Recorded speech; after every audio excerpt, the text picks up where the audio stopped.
Yo, what's going on, everyone? Welcome back to another episode of the WrestlePurists Podcast, episode 77, hosted by myself, Manny the Hooper, Joe Hulbert, and we've got a special guest today. It's people who have watched our podcast, not everyone, the regular people that watch the podcast. They've probably seen Phil's face once or twice, but it's always good to have him. Definitely a special guest. But yeah, man, this is the fourth of the day. I'll start with you, Phil. How you doing? I'm good. Thanks for having me. I was just telling you guys before I hopped on. It's kind of a weird, hectic day, but cool. Yeah, there's been some movements going on, but this is what happens in the wrestling world. There's always stuff going on, Manny, how are you doing today? It's a good day for you, Yeah, man. I'm still buzzing from last night, man. I thought I was about to pack up Tony, man. I was like, but Tony still had his fastball, and he kept me around. Well, hold on. What was you gonna pack up, Tony? He was gonna quit, man. He was done. I know. I thought I was done watching Dynamite Live. I thought I was gonna be like Heyman and watch it late at night, but he kept me around. So, and then plus, I'm still buzzing from Jimmy Brothers also game tying bucket last night. He's unbelievable. I have to mention that I wouldn't watch Dynamite Live. I returned to my phone, and the first thing I saw was a message from Manny that said, "You okay?" And I was like, "What?" I thought I'd been like kicked off WrestlePurists or something. I was like, what happened? And then I saw it was because Roderick Strong debuted. I was like, fair. I mean, good question, I guess. I don't know. Chicken about a heart attack. Yeah, you thought you dropped in the living room, it would have been I appreciated it nonetheless. I'll respect it. But Joe, how are you doing other than the great news that you've received lately? Yeah, it's tremendous, mate. Great to be here. Always great to share the screen with Phil. I often talk about how I'm the grizzled veteran around here at WrestlePurists. I'm so grizzled that I was on the show when like Grapsity was announced, right? For we did that draft show. Remember that deal we did where we did like you guys against us?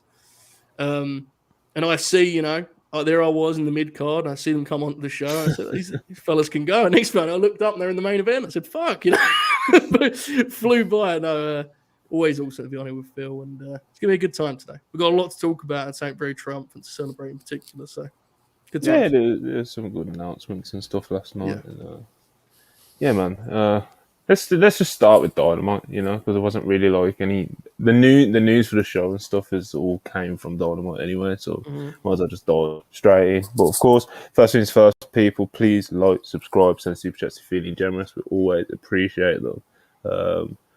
We've got one that's just came up right now. Hater Blade, 50 of a currency I'm not too sure about. I always get this wrong. I should probably look it up because the Hater Blade definitely Donkey Kong bucks? What is that? I don't know, bro. I haven't even got like a good guess. Like I think I know which one the rupees one is, but this one I don't know. But anyway, Hater Blade, 50, whatever it is, we appreciate them very much. No, this is sudden. Who do you guys think should win the Owen Hart tournament? I've seen a couple of people kind of make suggestions like immediately after it got announced, like all the plans for it on the timeline. One that did interest me was Jay White. When does the tournament start? Double or Nothing, I believe. That's the opening ceremony, yeah. Yeah. Then all the matches are going to be in Canada, and then the final is July 17 in Calgary, I believe it was. I would say this is just purely instinct, and I'm biased. I'm just talking about people I'm a fan of, but I would like to see Willow win the woman's own, and I would like to see Daniel Garcia win the men's own. I thought you were going to say Rod Strong. No, I'm not. I wasn't going that far. I mean, I think that'd be fun. Fresh faces.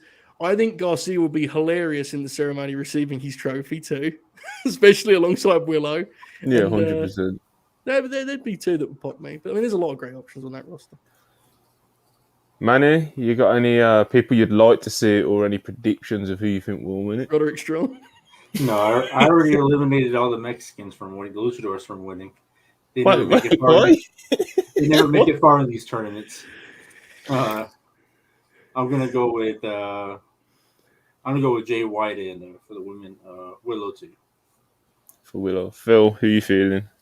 My kind of way oddball pick that's not going to happen, but I want it to happen, is Lee Moriarty on the men's side. And just because I want them to do something with him, and I want him to have like this year that Garcia had or Yuta had, and he just hasn't had it yet. I think Jay White makes a lot more sense, though, as like a realistic pick. I don't know when Layla is back, but if Layla comes back, I would think that's a good way to heat her up.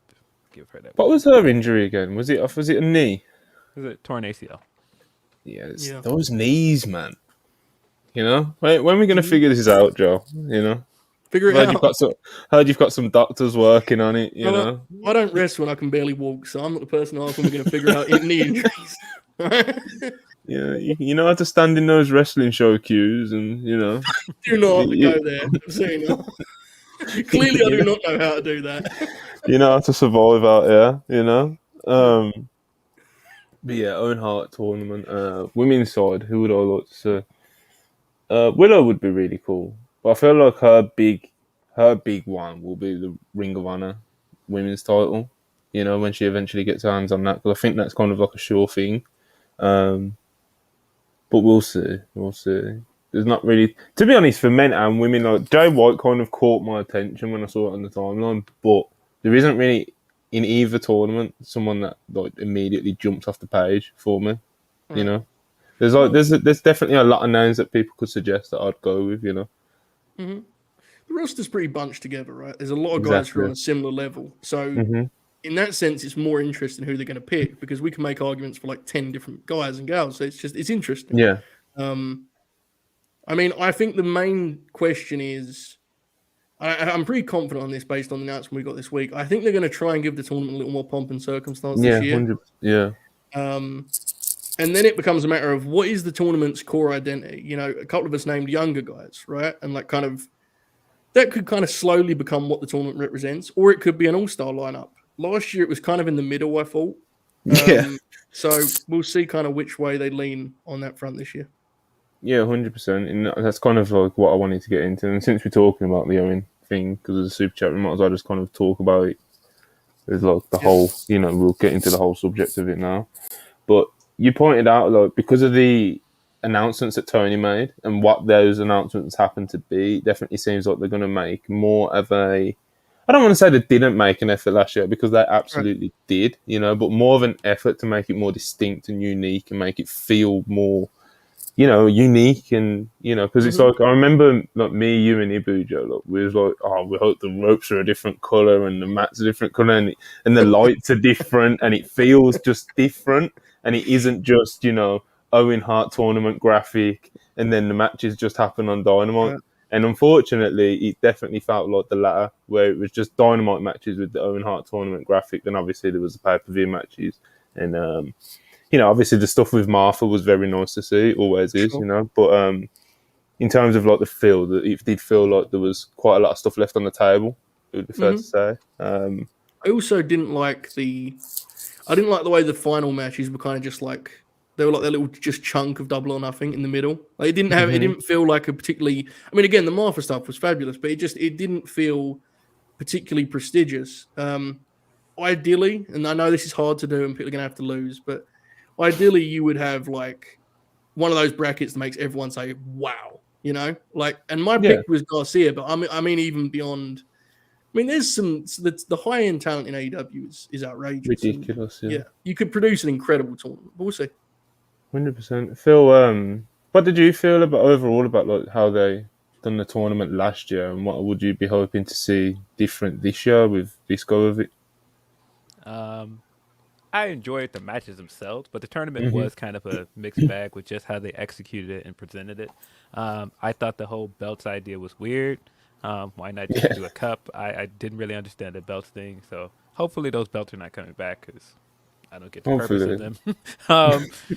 I don't know. And the women's final was just so odd to me. It just seemed like the entire time they were building up Ruby, and then they were like, nope, we're just going to do Grid and Nicole. They've done the couple thing, And I was just like, oh, okay, great. Glad that we did all of that. But,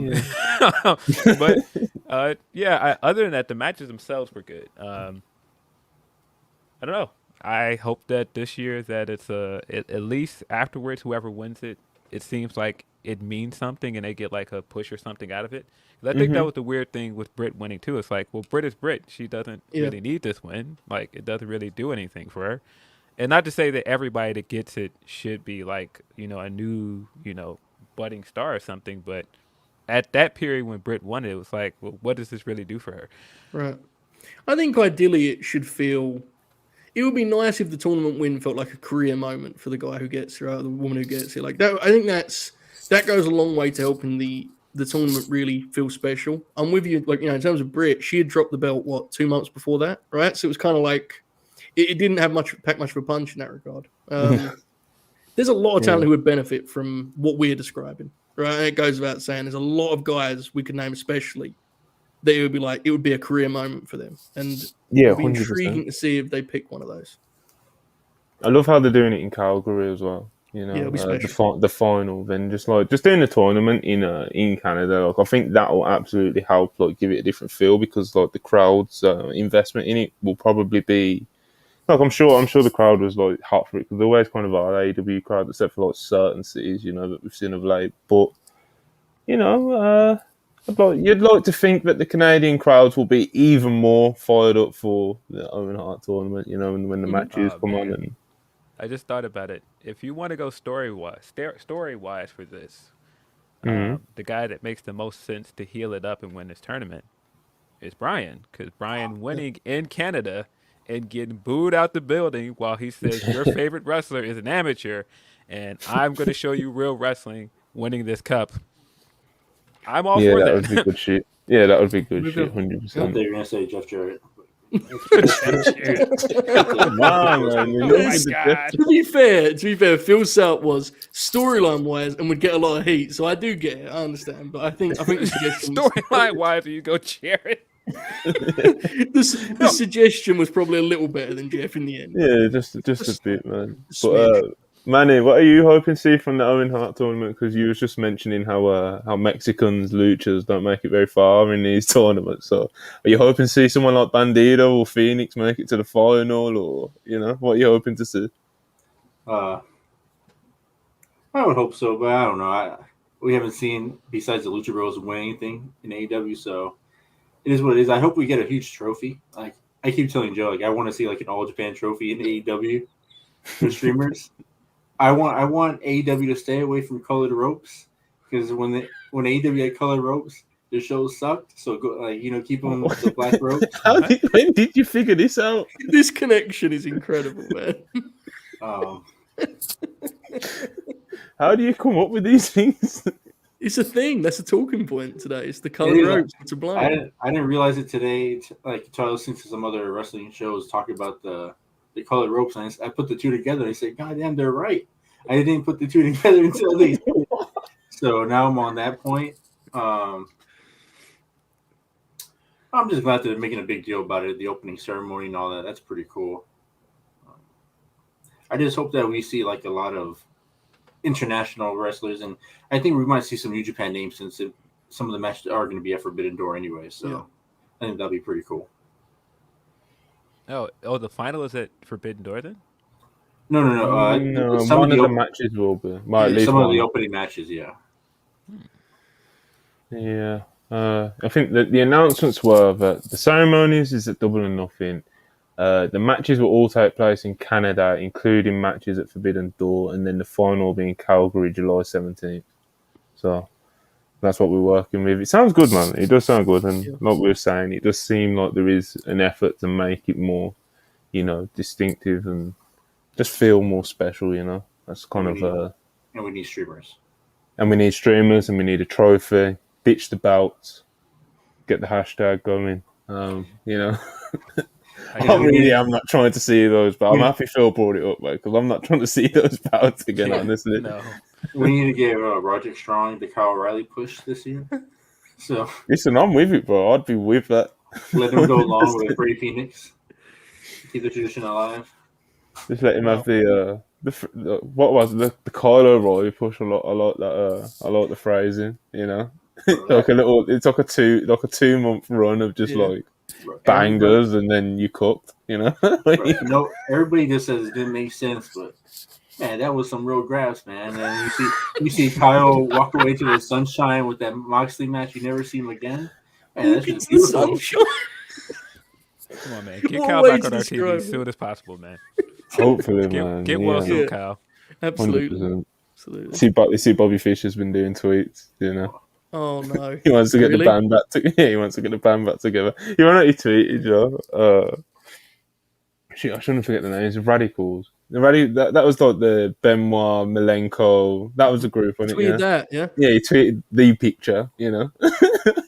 Some folks. He don't give a shit, man. Bobby Fish don't. I'm telling you. Is he contracted or is he just per appearance where he's at? He's free. Yeah, he was wrestling. He had a match with Ospreay here in England a week ago, which was I'm told was interesting.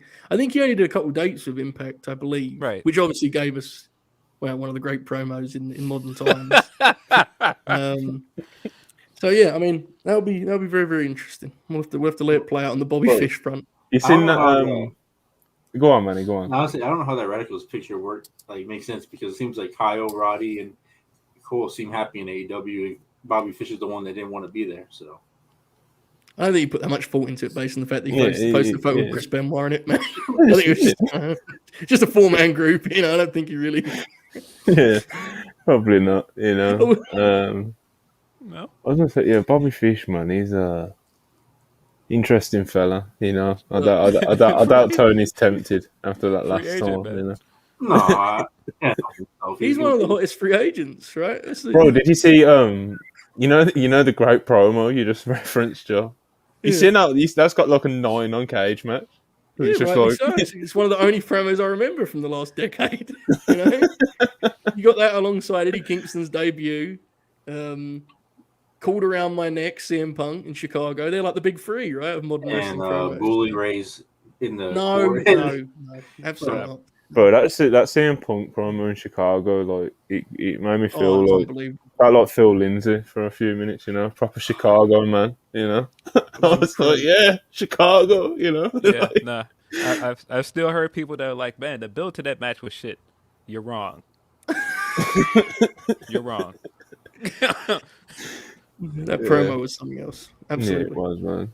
Ace Steel, fucking, you know, still he'll be remembered for other things, you know, but I'm telling you, he created some magic that evening. I listened to that promo the other day when I was at work, and I didn't know if I can make it through it. I put that promo on, and I said, I can fucking do it, bro. I can get through this. 4 more hours to go. Yeah, fire you up, man. I'm telling you. Yeah, we've got a few more super chats before we move on. Darren KG, $4.99. Appreciate you very much. He says, I'm finally getting Elite versus Undisputed Era. All is right in the world. We'll see, man, because Lord knows people have been fantasy booking that one for a very long time. So, we'll see. Any of you guys excited to see that one? I mean, if we're getting the hottest free agent in wrestling, Bobby Fish, back in to make it happen, sounds like a good idea. Speaking of hottest free agents, there any chance that Mercedes is in this tournament? I just thought about that. That could be something, couldn't it? That'd be quite the attraction. That'd get me going. You know? That'd be cool. In terms of the Undisputed Era, I must admit, I always forget. I don't mean this is a knock. I get why people know him this way. I always forget that's what people know Roddy for.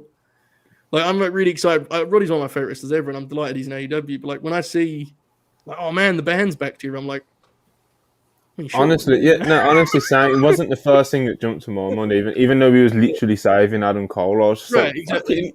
Roddy, you know. This Darren's chat here is the normal response. I'm the weird one here, but it always is jarring to me. But no, I mean, him and Roddy and O'Reilly was an incredible team when Bobby was hurt, and I actually have no issue with Bobby Fish, but genuinely, go back and watch those matches. The best tag matches of the Undisputed Era was when Roddy and Kyle were the team. So if you just do them three versus, you know, the core of the Elite, I mean, that match would be outstanding. So, yeah, so I'm for it completely. Yeah, man. WrestlePurists for Victor Romano. Don't know why the football journalist is in here, but he says, Phil Lindsay to WrestlePurist. Should I tweet here we go? I don't think we're there, you know. Phil's always been around to do a guest spot, but, you know. Who else we got? Custodian. Brian Pillman Jr. $4.99. Appreciate you very much. Me versus Switchblade finals. I got my go to sweep. I win. Crowd goes crazy. They start chanting custodian, custodian. Perfect. Did you guys see his promo, Pillman Jr.? He did a promo with Brock Anderson on Dark. Did you see it? I've not seen it, no. Bro. Brock Anderson cut a very much an Anderson promo. And I was like, I swear, I'm not. He did a good promo. He had his nice jacket on. And I said, I tell you what, I'm into this team. I said, I'm into this team. And then Brian Pillman started talking about something. And I said, fuck this team. I don't want anything to do with these people. He's something else, man. Bless him. Sounds like an interesting minute also of television. I've got to see. It was. It was someone sent me the link. Too. Yeah. Good stuff, man. Brock Anderson. I'd love for him to be great one day. He's getting there, brother. Let me tell you, he wrestled Brian Cage at about midnight last night. There was about 200 people left in the building. I heard great things. He's turning the corner. Let him figure it out. You say this about everyone. He's figuring it out. He's figuring it out, folks. Give him time. He's an Anderson. True that. True. Commie Critical, $5. Appreciate it very much. Put Moriarty with Hobbs and Stokes or with Roosh. I mean, Hobbs and Stokes. That would be a cool trio, Stokely, Hobbs, Moriarty. I'd definitely love to see something like that on AEW Collision, But with Roosh is an interesting one. I mean, Manny, you're the big Roosh guy. What do you think of Moriarty and Roosh in the LFO together? Yeah, he just sound a bit weird. I mean, he's currently with Pero Pellegrino. I know. Yeah. True. Well, Moriarty does wear a lucha mask. He can fit right in. I mean, Manny, do you remember when we were watching Dynamite the last time we did it together, and you decided that Preston Vance was actually a luchador? You remember that? You officially titled him as such. Tremendous.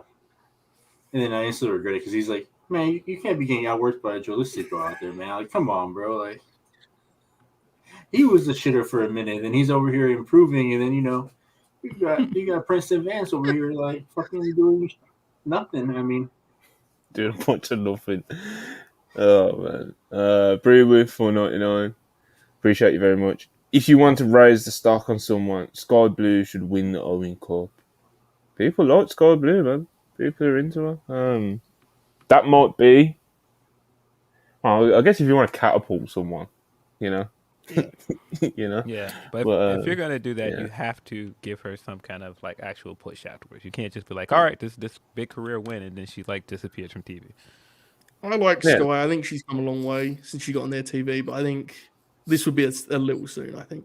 I think kind of get her in, because she's in like the TV cycle right now, but to Phil's point, only when they need someone to lose, right? And it's like, it would catapult her, but you might be trying to throw her too far up the card with that. Like, it might be better to be more gradual with that. But she's getting there, like, genuinely. I know I just did the bit with Brock, but her improvement has been noticeable on AEW TV, like, legitimately, right? Like, so we'll see.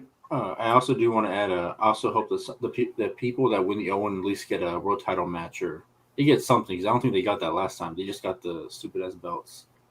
So stupid ass belts. Nah, why would you want the world title when you can wear this pink belt? Well, I think they realized how ridiculous they were, and they just stopped showing them. So I mean, it's a plus. Yeah, because it's like when they got presented, even people were like, "Are they gonna wear them every week? Or what's going on here?" Like he was, again, a very baffling time for a few people. Darren Walker, £5. Appreciate it very much. Jeff Jarrett got to win. Owen Hart. Jeff Jarrett's got to win the Owen Hart tournament. Got to push fresh young talent like him.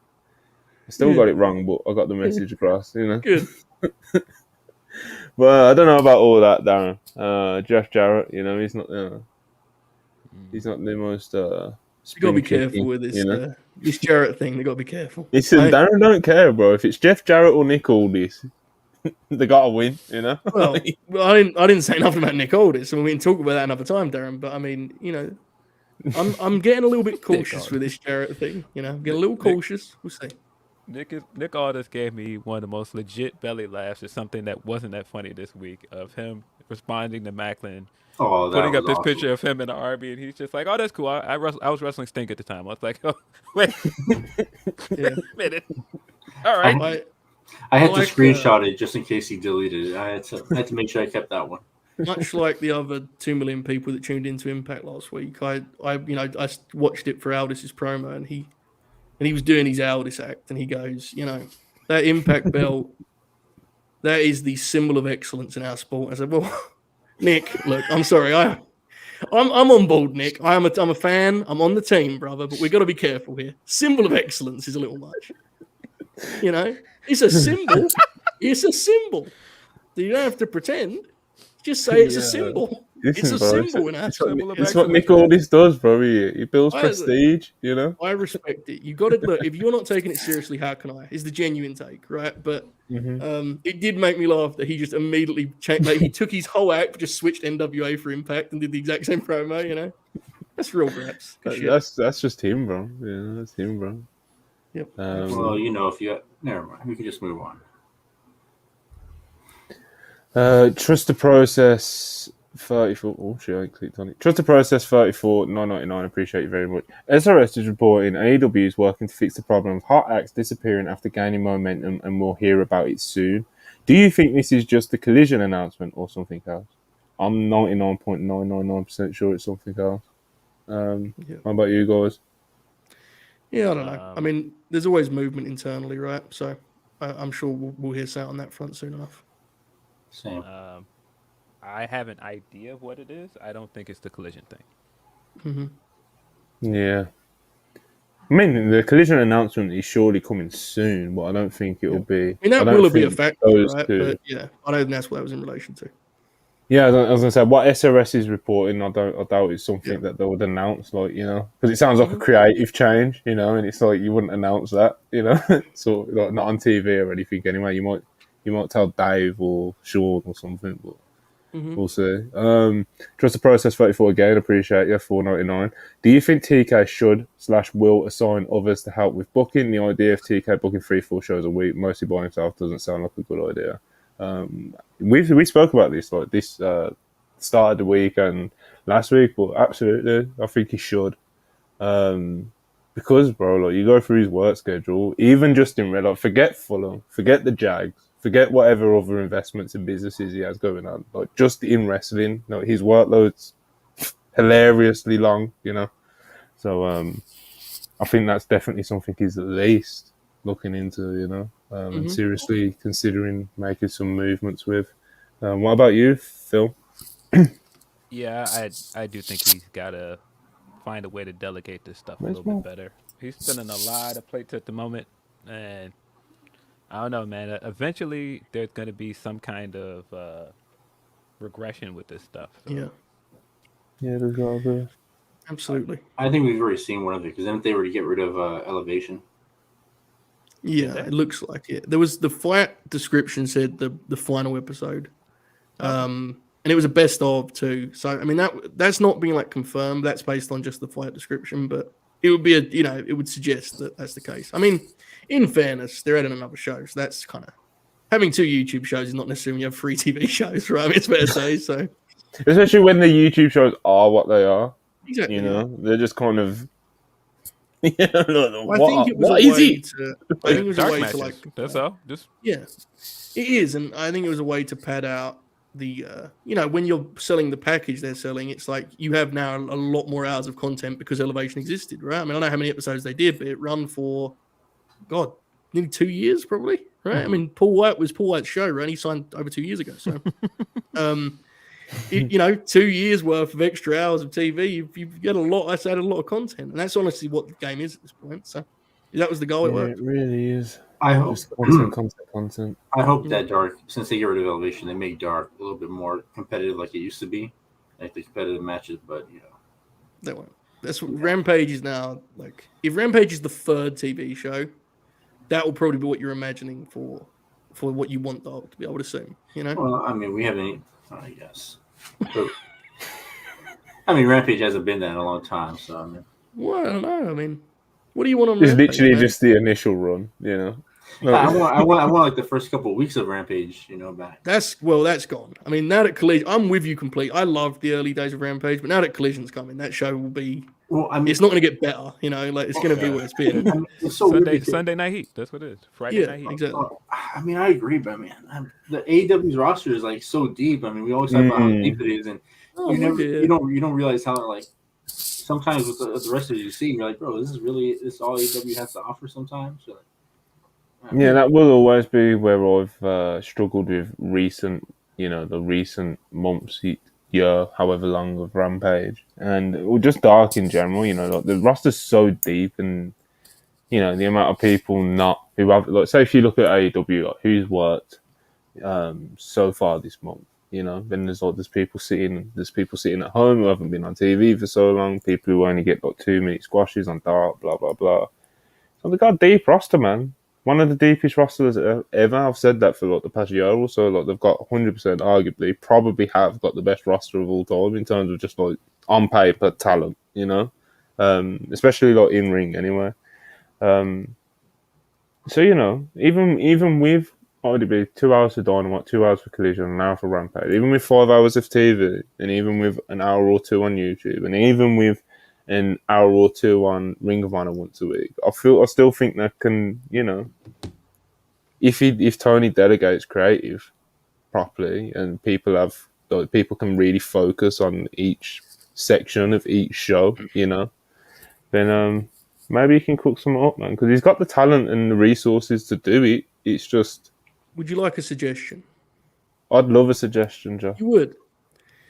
In the late 90s, folks, when WCW was battling to fill their many television shows, the powers that be delegated WCW Saturday Night to the wrestling mind of one Mouth of the South, Jimmy Hart. Now, I don't know if anyone's checked in on Jimmy recently, but he looks exactly the same. And I think if you give him a call, you sent him a tape of QT Marshall.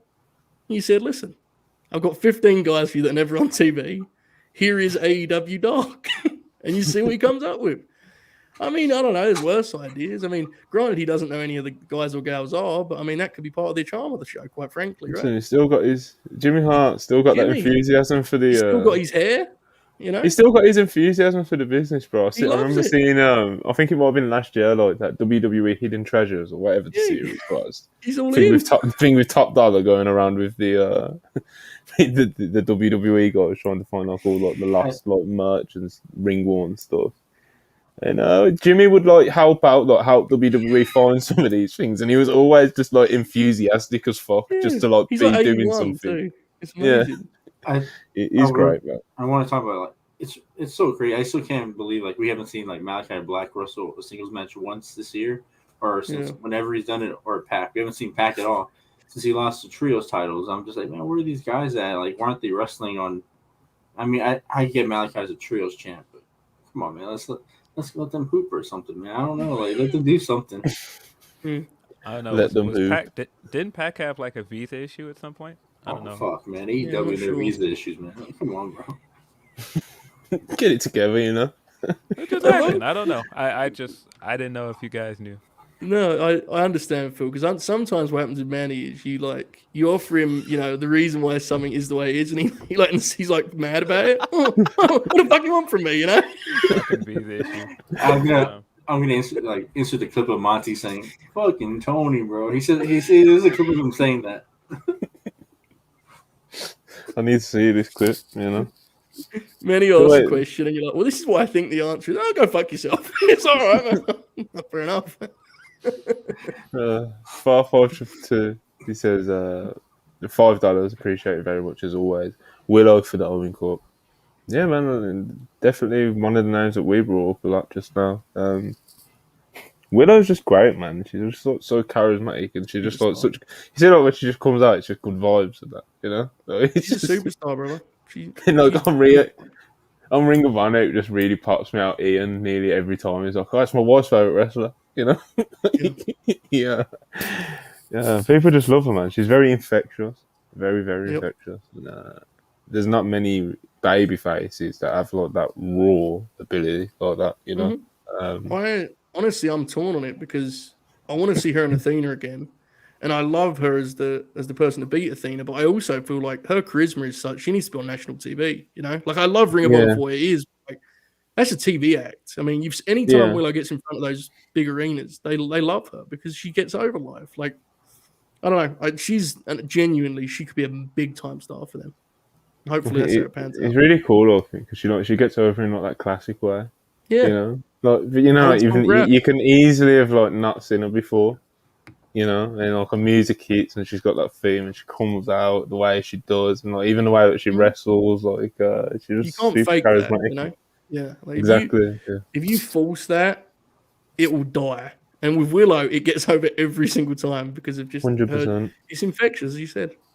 Listen, man, they've been trying to get Raquel to come out there and smile at us for almost a year now. It ain't hidden. Willow just does it effortlessly, man. In fairness, and it's not just a smile. She does present her back too. In fairness, Phil, we have to be, factually back correct. muscles. The back is the presentation. Crazy, Indeed. you know. Jacob Donnelly, $10. Appreciate you very much. More I think about a potential AEW brand split, the more I think it may not be a bad idea. For example, House of Black barely being featured and Jay White having 0 in-ring promo time is questionable.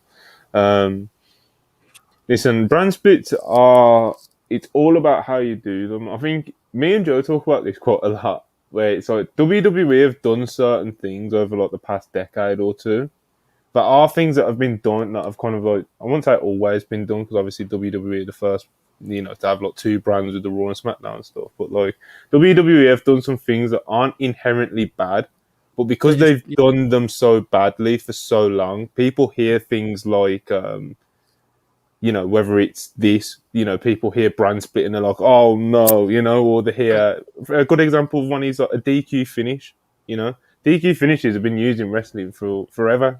It's how it used to be like the primary way of play, like you'd build a feud would be DQ finishes. Now you see a DQ finish and people are writing down stats and shit about like, wow, Raw had 3 DQ finishes, this is bad, it's, like I say, I think that's just kind of like WWE, just like they've just kind of traumatized a lot of us with some of these wrestling things. But I think the brand split, it just depends on how it's done, bro. It's the proof is in the pudding. It's one of those things. What do you think, Manny? Do you think it will be? What are you thinking about the brand split? I think it'd be good for everybody involved. And I think it'd be good because like we won't see the same wrestlers on the same show. Mm-hmm. Yeah, a bit more variety going around. The Jay White point is. I don't want to talk about Jay White. That's what I was trying to. You're hurting, bro. I feel you, man. I feel you, bro. I was getting the shit kicked out. Was it last week?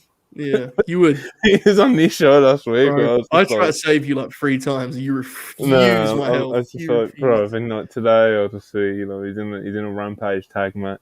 Still not had an in-ring promo. Still like, Oh fuck, man! We can be honest. We ain't gotta like fucking. We ain't gotta be like Tony's the worst booker of all time. But we can say like, hey man, like you've signed Jay White, shit, bro, man. I don't mean he should be doing something in like the main event, not what he's doing right now. I mean, is it not obvious that he fell in their laps? It's pretty obvious, is it not? It feels like it. It feels like, oh man, like we've been talking all year about this guy going to the E, and then all of a sudden he's not, and Tony was like, "Oh, we're in. All right, sign a contract." Mm-hmm. Yeah, that's what it feels like.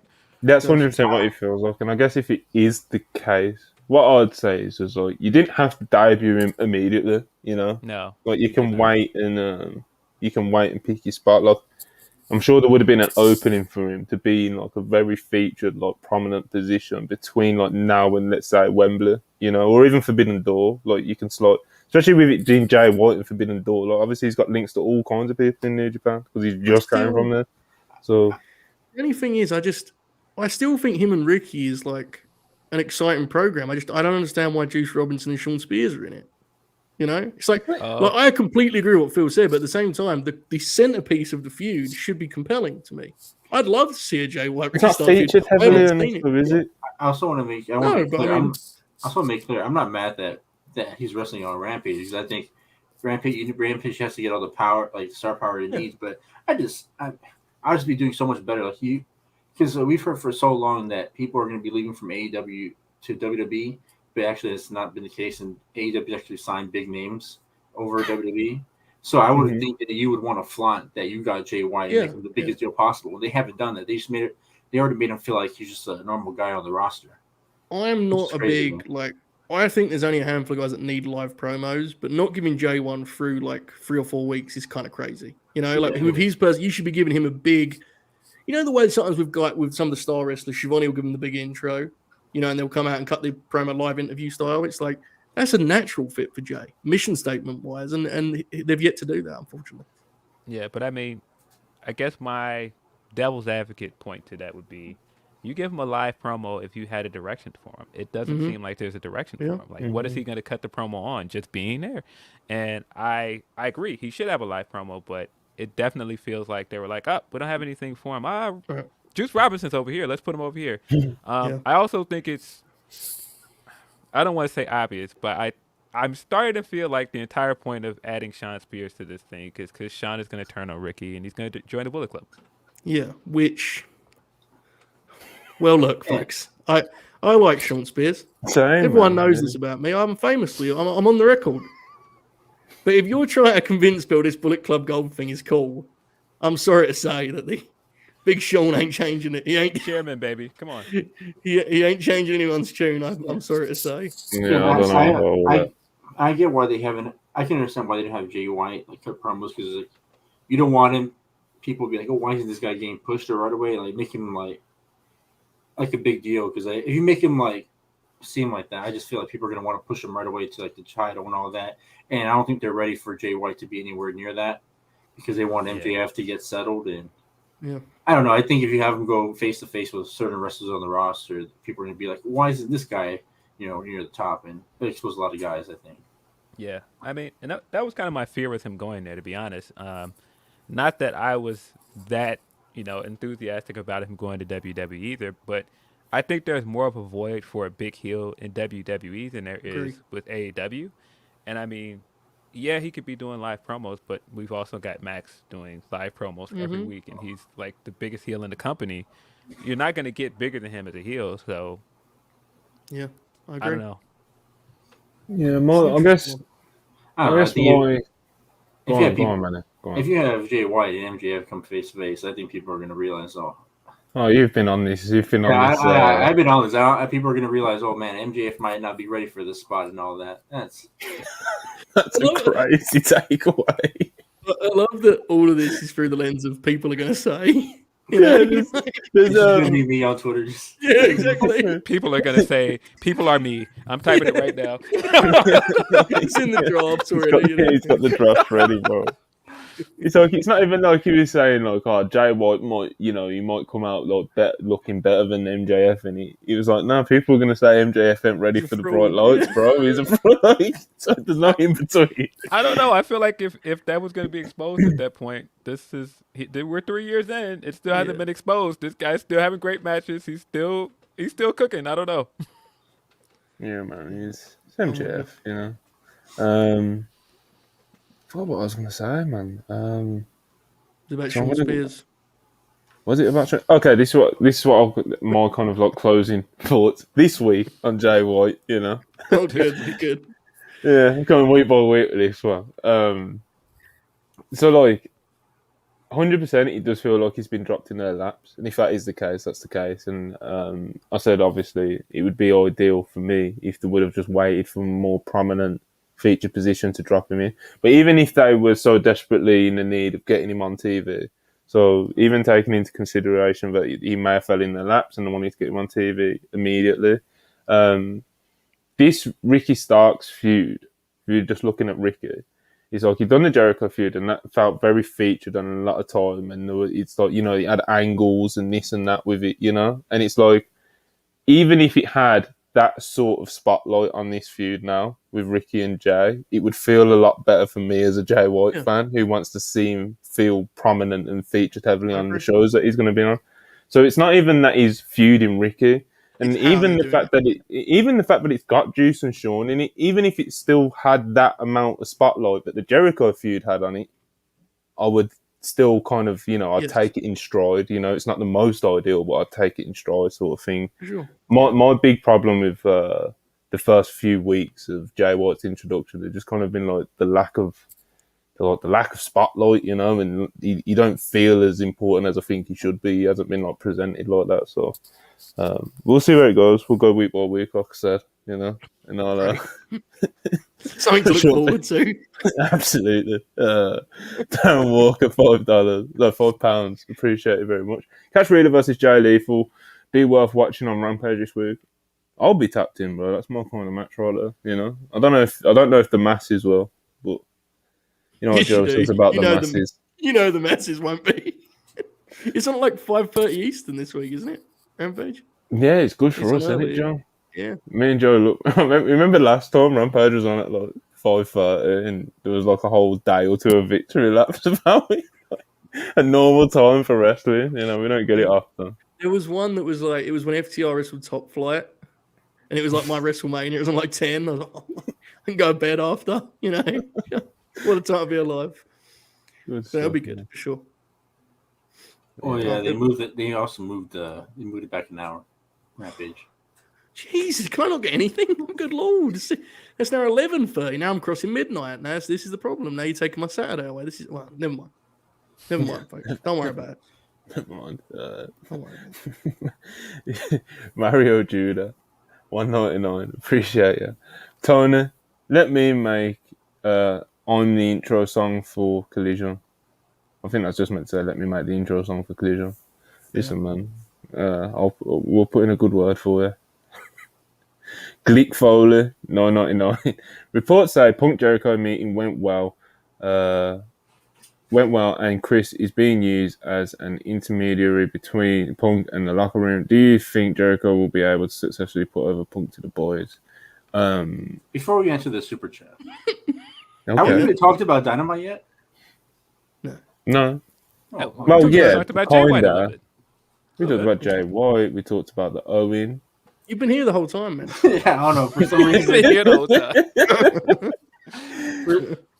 yeah. Okay, I just wanted to make sure that we've talked about it or not. He's like, we've been doing super chats for a long time. Yeah, man. We're Good just payday, we're brother. just- Oh man, Yeah, you we gotta just- give the people what they want. Yeah, man, we're just working through them. We mix it. We're mixing the subjects into the super chats as well, But yeah, Manny, do you think Punk can? Do you think Chris Jericho can put Punk over to the boys? Or If anybody can, it's Chris Jericho. He's got that charm about him. He goes in there and he can woo a room. So, well, we'll see. Princess Diana, $5. Maria May should win the Owen. Club Venus forever. I don't know about that. Not too sure about that one. Cody Willis, $4.99. Appreciate you. Being in a funk, needed this great programming this evening. Going to the Impact Plus special in Columbus in June. Hopefully, I'll get Trinity Fatu versus Diana. Yeah, that would be a great one. Cool. Yeah. There's a few matches I'd like to see Trinity doing in Impact. To be honest, it can't like it wasn't an announcement, but the report yesterday of her making her debut at the tapings this weekend actually popped me. Mm-hmm. Yeah, good for her, man. Trying to tempt me to go to these tapings in Chicago. You should go, bro. Fuck it. Might pull up. Yeah, it's on. I know people do the Impact bad stuff on Twitter and that. No, but, I've like, been to Impact shows. I went to Yeah, Impact man. shows last year. I was trying man. to hold off till they come back for Bound for Glory, so I might end up going. I don't know. It's like, Trinity's only going to debut there once, So No, Well, I'm even- definitely not talking about it like when NWA came and did those 312 shows, and I was like, shameful promotion here. I will not be doing it. Shameful. yeah. Cody, make sure you bring a neck pillow. Man, you talking to someone in the chat, man? No, Cody, the guy, the super chat. Oh, okay. Someone bring a neck pillow. It's very spiteful, But yeah, man, Trinity. There's definitely a few matches I'd like to see her have an impact that would genuinely fire me up, Mickey James, Jordan Grace, Deanna's definitely another one. I'd like to see her work Masha, 100%. Oh Yeah, they've got Kyla in there. They've got a pretty good women's division. Mm-hmm. Yeah, 100%. And it's featured zero. They've closed. Hasn't the knockout style match closed the last 2 pay-per-views too? It closed the Rebellion one. I think it closed Hard to Kill too, right? It's the main event of both. So it's a good spot, man. I mean, so like I think for Trinity too, it's cool for her to be a centerpiece, which I think she will be here. They're going to present this as a big deal, as they should, because it's a big get for Impact. Whereas, you know, when you go to AEW and you've kind of for Trinity, a lot of the time in WWE, they used her as a supporting act, right or wrong, right? And she'd have gone straight back into that role for AEW. In Impact, she's going to get a chance, whether it's long-term or short-term, to be a centerpiece, to be like a big-time player. And I think that's really cool, and I think it's good for her as a talent. So I'm looking forward to it. I think it's a good move. I like it. Yeah, I'd like... I'm just happy to see that she's, like, you know, back in the game, you know? Of course, yeah. That's been a big part of what I've been popping for it, you know? So, you know, we'll see what we get out of it. I'm actually like all the matches with the women that I mentioned, but like the Mickey program would like pop me huge, you know. I think they can actually like, they'll do some cool angles and shit, you know. And you know, everyone wants to work Mickey, bro. You know, it's another thing that pops me. Like she's been around for fucking pretty much as, you know, anyone these days out of the women, you know, and she still gets name dropped, bro. Like Mercedes name dropped her like a few weeks ago. It's like, bro, people still want to get in there with Mickey, man. She's that name carries weight, bro. Yeah. Literally, legend, man. For sure. WrestleMania 22 was 17 years ago. That's serious longevity, you know. That's incredible. And again, especially for women, bro. You know, like you don't see many women that have been on TV consistently for nearly 20 years. Like it's unheard of, legitimately, you know. You saw more of it, Monty, than I did. I didn't catch much of it as I'd like, but from what I hear, the last run thing she did, you know, that kind of pursuit of the belt, bro, incredible. From what I heard, again, I didn't see a lot of it. That's my fault, folks, but I heard tremendous things about it, genuinely. So good shit, man. Really good shit. I enjoyed it. Good. The shame she got injured, it honestly is, you know. So she couldn't they couldn't like wrap it up properly. So it seems like now she's gonna come back, and it's obviously there's been a big, you know, bump in the road for like the story they were telling. So I'm sure they'll still figure it out though, because you know it's a retirement story and it's Mickey James, bro. Like people are gonna buy into it. So we'll see. Preston Vance, 499. Heard Manny say Mexicans don't win tourneys. Don't worry, Manny. I'm winning the iron for all of my fellow Mexicans and just to make you proud. All right, brother, man. I hope you keep your promise. All right, brother. Oh, man. We have a good time, you know. Brother Henry Charles Albert David, 499. Diana, we got to stop interfering with other countries and who comes out as winners. Elite gang or don't bang. Whatever, man. Okay. All right, let's talk about this opening to Dynamite, whatever it was. Let me pull up my notes real quick. Orange Cassidy versus Bandito, but before this we was live and we was talking about like, you know, Orange Cassidy's feels like more of like a matter of time for when he drops the belt now, because he's like so deep into the amount of defenses that he's done. Obviously, the idea of Bandito winning the belt off him, you know, it's a fun idea, but it didn't really feel like it could happen, right? Like last night, you know. But do you think it's getting to that point now where that Tony's probably thinking about like who Orange is going to drop the belt to? Does it feel like it's going to be imminent? What are we thinking, Phil? I'll start with you. I don't know if it's imminent, but I'd have to assume he's at least discussing it because he's been champion close to a year now. So I feel like he's got to have an end game in mind here. Yeah, he's got to be Hopefully. I mean, we hope. It's been a good reign, man. Like he's having good matches like every week, bro. Like it's good shit, but it's just kind of like every reign he's gonna have a certain amount of legs on it, you know. And this is just it is what it is now. Do you know what I mean? Like there's not I can't really see him doing too much now, but he's gonna like elevate how this reign is looked back on, you know, if that makes sense. It's just a matter of like how the tie it up And whether that's a couple more defenses and then he drops it on a pay-per-view or however they do it, you know. But yeah, I mean, I feel like they've already started to tell the story that he's done all these title defenses and he's been a he's fighting beat champion. up. And he's getting banged up and more beat up every match. So I feel like it's coming. It might not be imminent, but I feel like it's definitely an end game in mind somewhere.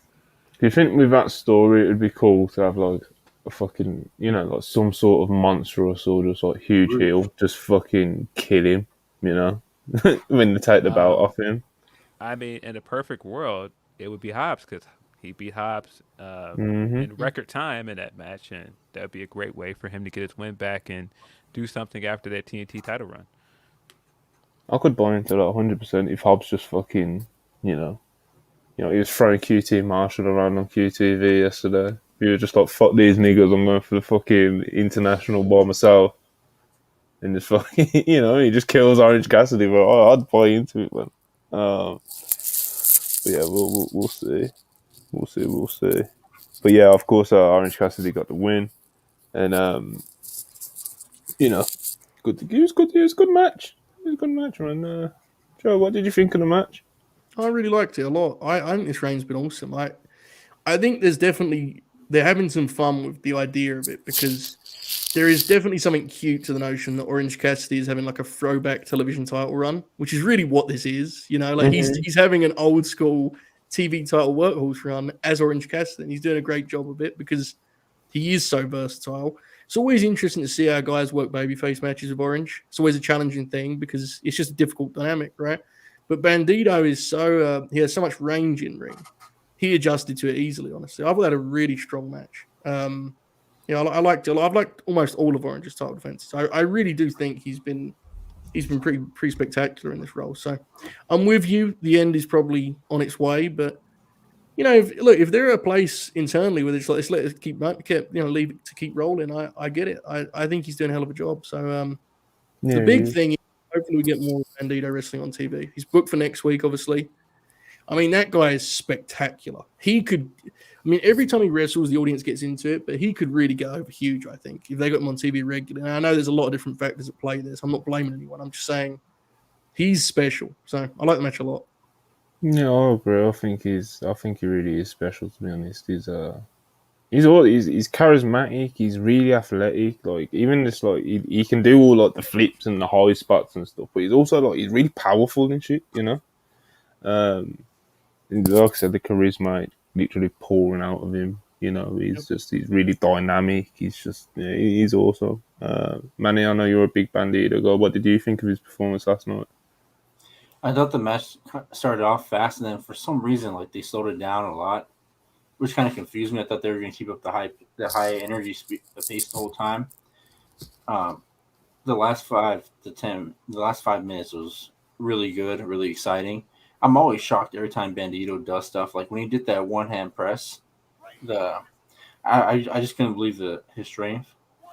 And the one thing I do want to say about Bandito is, bro, you don't between every move, you don't have to look towards the crowd to get you pumped up for each thing. Like I know that's the thing that him and all the other luchadors do. I mean, like, come on, guys, you don't have to do that between every high spot. You can just keep the match flowing like that. I mean, yeah, I guess, man. Many hates the faces, you know. No, I don't know. I just feel like it's noticeable when you have Orange Cassidy waiting, you know, to do the next spot. He's just like pumping up the crowd before he does something, you know. I hear you, man. All right, so next up, Adam Cole told Renee backstage that he's going to call Jericho out tonight. We also saw Cassidy and Bandito. They were, you know, after the match, they kind of like shook hands and like, you know, Cassidy put the shades on Bandito, and you know they're all friends now. Orange Cassidy, man, considering he don't talk much, he's good at making friends. You know, there's a clue there. Yeah. Lesson for life there, folks. One I've never learned, unfortunately, but yeah, definitely something to do that. All right, so next up we had like a backstage segment with Darby and Jack Perry. And Darby wants to squash the beef because obviously they were cutting promos on each other last week, and they were both in this tournament for Perry got screwed last week.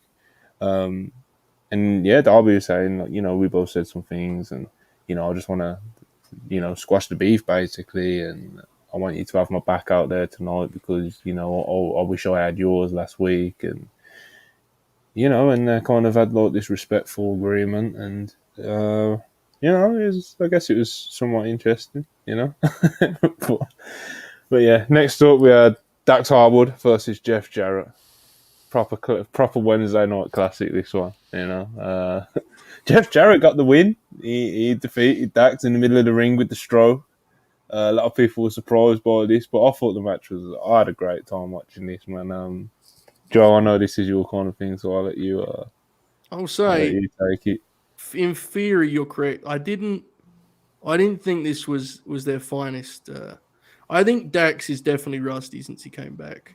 I don't think he was on his game here necessarily, and I think anyone who's watched these shows before knows that's not me doing a bit. I would love to say I love this match. I didn't quite. I thought it was pretty good. I thought Dax was just a little off. It happens, no big deal. I'm not here to do any sort of performance art about it, but yeah, it was good. I mean, good punches. Just a little disjointed, I thought. Just a little disjointed. I thought it was just a little bit messy, which is a surprise considering these guys are such pros. To do this, two solid pros bit. I mean, that is what they are, but it seemed a bit. I don't know. Wasn't quite what I was looking for, unfortunately. It seemed like they were a bit optimistic with certain points. Yeah, I don't like at the start. Yeah, that's what I mean, bro. It's like we didn't need that from this match. It just seemed like a bit over. Kind of they were shooting. They're shooting too much with that one. Y'all checked out Dax Harwood versus Jeff Jarrett last night? Is this what you came in here for? I'm just saying. Waiting in the shadows. I'm just saying. Dax Harwood's name to get mentioned. I'm just saying. Matt Jackson would never go out there and embarrass himself in such a faction. Nick Jackson would never go out there and embarrass himself in such a faction. Respect the greatest tag team of all time. Matt and Nick Jackson. The Young Bucks, nigga. I hope nobody ever introduces them like that on TV. Can you imagine? They get embarrassed in the locker room. I thought the match was fine. My entire enjoyment of this match was Jarrett hamming it up. Jarrett going to do the strut several times until he saw Dax coming at him and changing it up and trying to heal it up was great the entire time. And I definitely cackled when he won. I was like, no way. Cackles and then picks up the belt. Man. Like, how many times has this guy got a tag title match at this point? Like in 5th tag title match. Don't fix what's not broken, man. This guy's a winning machine. Jarrett, he needs to do the spot again. Every time he wrestles for the belts, he does that deal where, before a full finish, he celebrates before he does the pin. You know the one where he looks up to the sky? I've done it again. He has to bust it out again. He did one in the 4-way at Revolution that was incredible. He hit the stroke, and rather than just do the pin to protect his finish, he looked up, did it again, baby. What a legend. Incredible. That's what he does, man. He's an animal, He's an animal. All right, so right next up, we had the Tony Khan announcement of all the stuff about the Owen, which we mentioned. Obviously, we've already spoke about that, so we'll move on from that. And then we had a Wardlow segment, in-ring segment, and he comes out with Arn, and Arn's talking for him. He says he might have to get a bit mean, got some work to do with him, etc., etc. And he's just, he's just kind of cutting he's cutting like a coach promo, and but he gets interrupted by Christian. Christian goes to come to the ring. He's there to step in the ring, but he doesn't. He kind of steps back, and it's like, that seems to be the direction for Wardlow going forward. He's going to be linked up with Arn Anderson, which pops me fucking huge. People say that Wardlow needs to be revived in my eyes. You know, I know factually he hasn't been revived right now, but in my eyes at least, you know, I'm back to popping again for the big man. Arn's out there in his red Adidas tracksuit. He's got his trainers on with the tongues out. So he's fucking class, man. But yeah, man. Manny, what do you think of this Arn Wardlow Christian Luchasaurus business? You fired up for it, or you're rolling your eyes at it? Where are you at with it? Let's put that thing on Christian already. Let's get moving. And, he'll bring some relevance to it. But man, I just can't get over Arn, bro. Every time I see him, I'm just like, what a character. He should just He's awesome, man. He looks like he should be in like the Sopranos or something, just like with the tracksuits on. Yeah, that was. I'm not sure Manny's seen the Sopranos. I'm not sure. He just saw just the tracksuit. Just the tracksuit, like, yeah. Italian American. Straight away. He's Manny don't hide. You know, you don't hide from these things. But yeah, Phil, where are you at with this Wardlow situation? Because obviously you're not on like all the time, like us guys are on the channel. So I'm not too sure where you're at with the Wardlow thing. Do you think he's dead? Do you think he needs a heel turn? Do you think or do you think this Arn thing will work out? Like, where are you at with him? I don't think he's dead, but it's definitely not the same vibe as when Wardlow was coming out and popping and hitting us with the symphony, and he was getting cheered. It's definitely not those days anymore. And I just think Arn is right that he's got to get some energy back. He's got to get mean again because it's just kind of boring. Like, I think the first time I really noticed this was during the scrum after Revolution, and Hobbs came in and cut this cool promo. He like slammed the ring down on the table. Afterwards, he was just kind of like, okay. I was like, that's it, Wardlow? I was like, yeah. Okay, I like that. Yeah, it's never really been his forte, cool. has it? He's it's a funny one because he's got the look and everything. Yeah, go on, carry on. No, I was just gonna say, but yeah, I think you're right that it's not really his forte, and I think that's what Arn helps him with, because just Arn being next to him and being Arn, like the entire time, like you guys, I was just sitting there popping at Arn in his tracksuit with his Adidas with the tongues out. I was like, it's just great to have him back on TV, man. Like, if it's just Arn and Wardlow from now on, I can get into it. Yeah, I wouldn't be too mad at it. Joe, I know you're a big Arn guy. What did you think of the big Arn promo? You know, yeah, it was fun. The look. I think it's a really interesting pairing. Like I don't know. It doesn't strike me as, I've got to be honest, it doesn't strike me as something that's going to be around forever. It feels like something that's going to it will have a run and it will quickly fade away, I fear. But my genuine take is anything that keeps on TV, I'm happy with. I don't, Arn is a different type of promo now than he was. Still very funny for different reasons. But, it was fun. I mean, I've got to be honest, I'm not desperate to see Wardlow do much of anything at this point. And I know that sounds very harsh, but I don't know, man. You need a reason. Well, yeah, I just don't find him compelling at all right now, Well, I think it's kind of sad, like, creatively, that he's kind of regressed back to the same guy he was before. Like, there has no been evolution in his character. So, I mean, I don't know if that's on Wardlow or that's on creative. Right. Like, how do you not know what to do with Wardlow? Because it doesn't seem like the crowd's into him having, like, these sprints. They'd rather have him just do, like, these quick squashes, which I don't think it was really going to help anybody in the long run. So. Yeah, I don't know. I genuinely don't know the answer because you're not working from like a normal starting point now, right? Like you're kind of digging out you're kind of digging out of a hole with Wardlow. It's like, let me be clear, folks, he's not dead. Like, it's not like he's walking out into silence. He's not. I'm speaking of myself more than anything. I don't know. I don't think the people are rocking for him necessarily. And when you take that piece of the act away, I'm not blaming him, to be clear, like it is what it is. I think it really takes a lot of it away. Like, the whole charm of the act was that the crowd were rocking the way they were and chanting Wardlow the way they were. Right now, it's like, and it also feels doing like him being the TNT champion has always felt like a slight disconnect to me with how much in-ring talent is on this roster. And I don't say that to say he can't go, because he can go. But, I don't think I'm talking out of turn to say he's not one of the great in-ring guys on the roster. And that's fine. He doesn't need to be. But I don't know if the TNT belt is the right fit for him. And yet here he is in his third reign. It's like he's been connected to his belt for almost a year. So I don't know. I'm not into it, unfortunately. And it's kind of weird. I don't know why you keep giving the belt to him, because like it feels like it's universal that people think he has like the worst reigns, and they just keep giving it back to him. That last Darby reign wasn't very good either. But honestly, the belt's been struggling for a while now. Right, we've been real. It's been a minute. Yeah, but I do agree, Joe. I think giving him the TV championship that is basically like the open challenge belt, and what's fun about him is not wanting to see him have like these great open challenges or TV matches. I think the thing that says a lot about this is like the two last guys that were champion.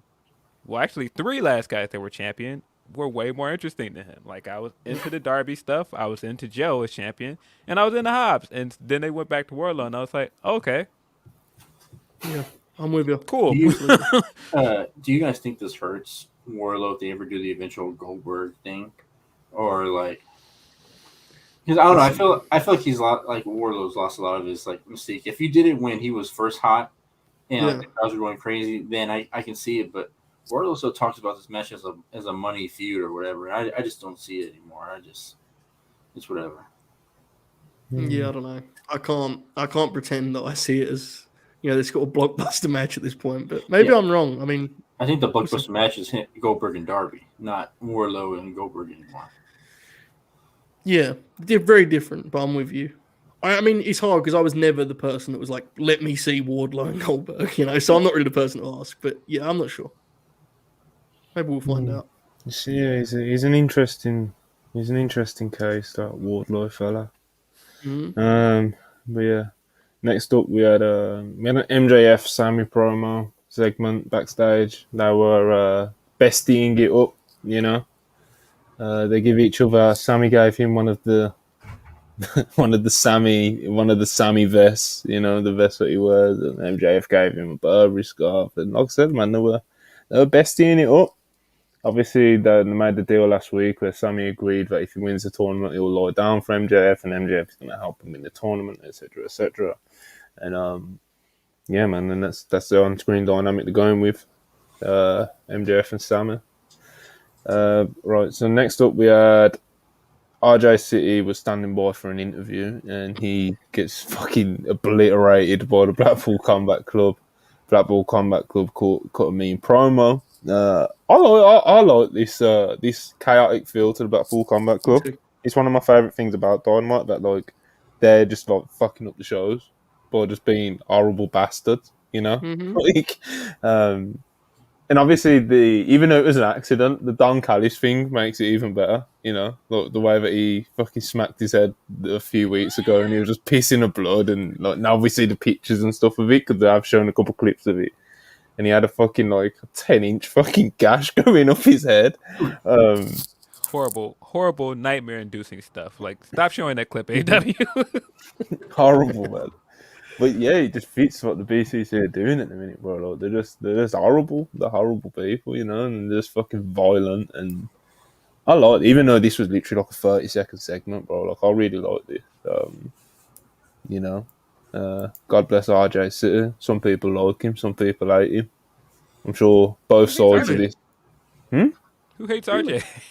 Some people, he's just not. Oh, Marty's talking about himself. He just put. I'm not. No. People are away. He brought up out of nowhere.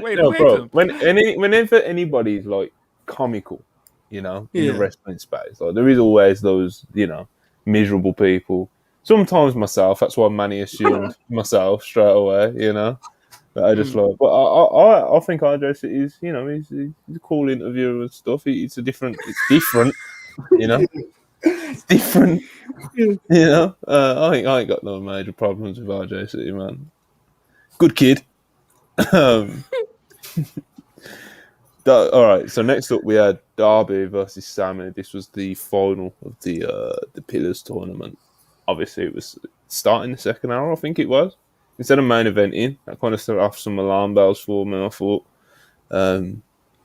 But yeah, I thought this was pretty good, man. You know, they were doing the high spots and stuff, and they were going for it. Then obviously ended in there was the controversial finish that they went for, where MJF got involved and he snuck a skateboard in, something to that effect, and Sammy Guevara behind the ref back done the classic like Eddie Guerrero bump, like he hit me, and then the referee turned around, saw Darby with the skateboard.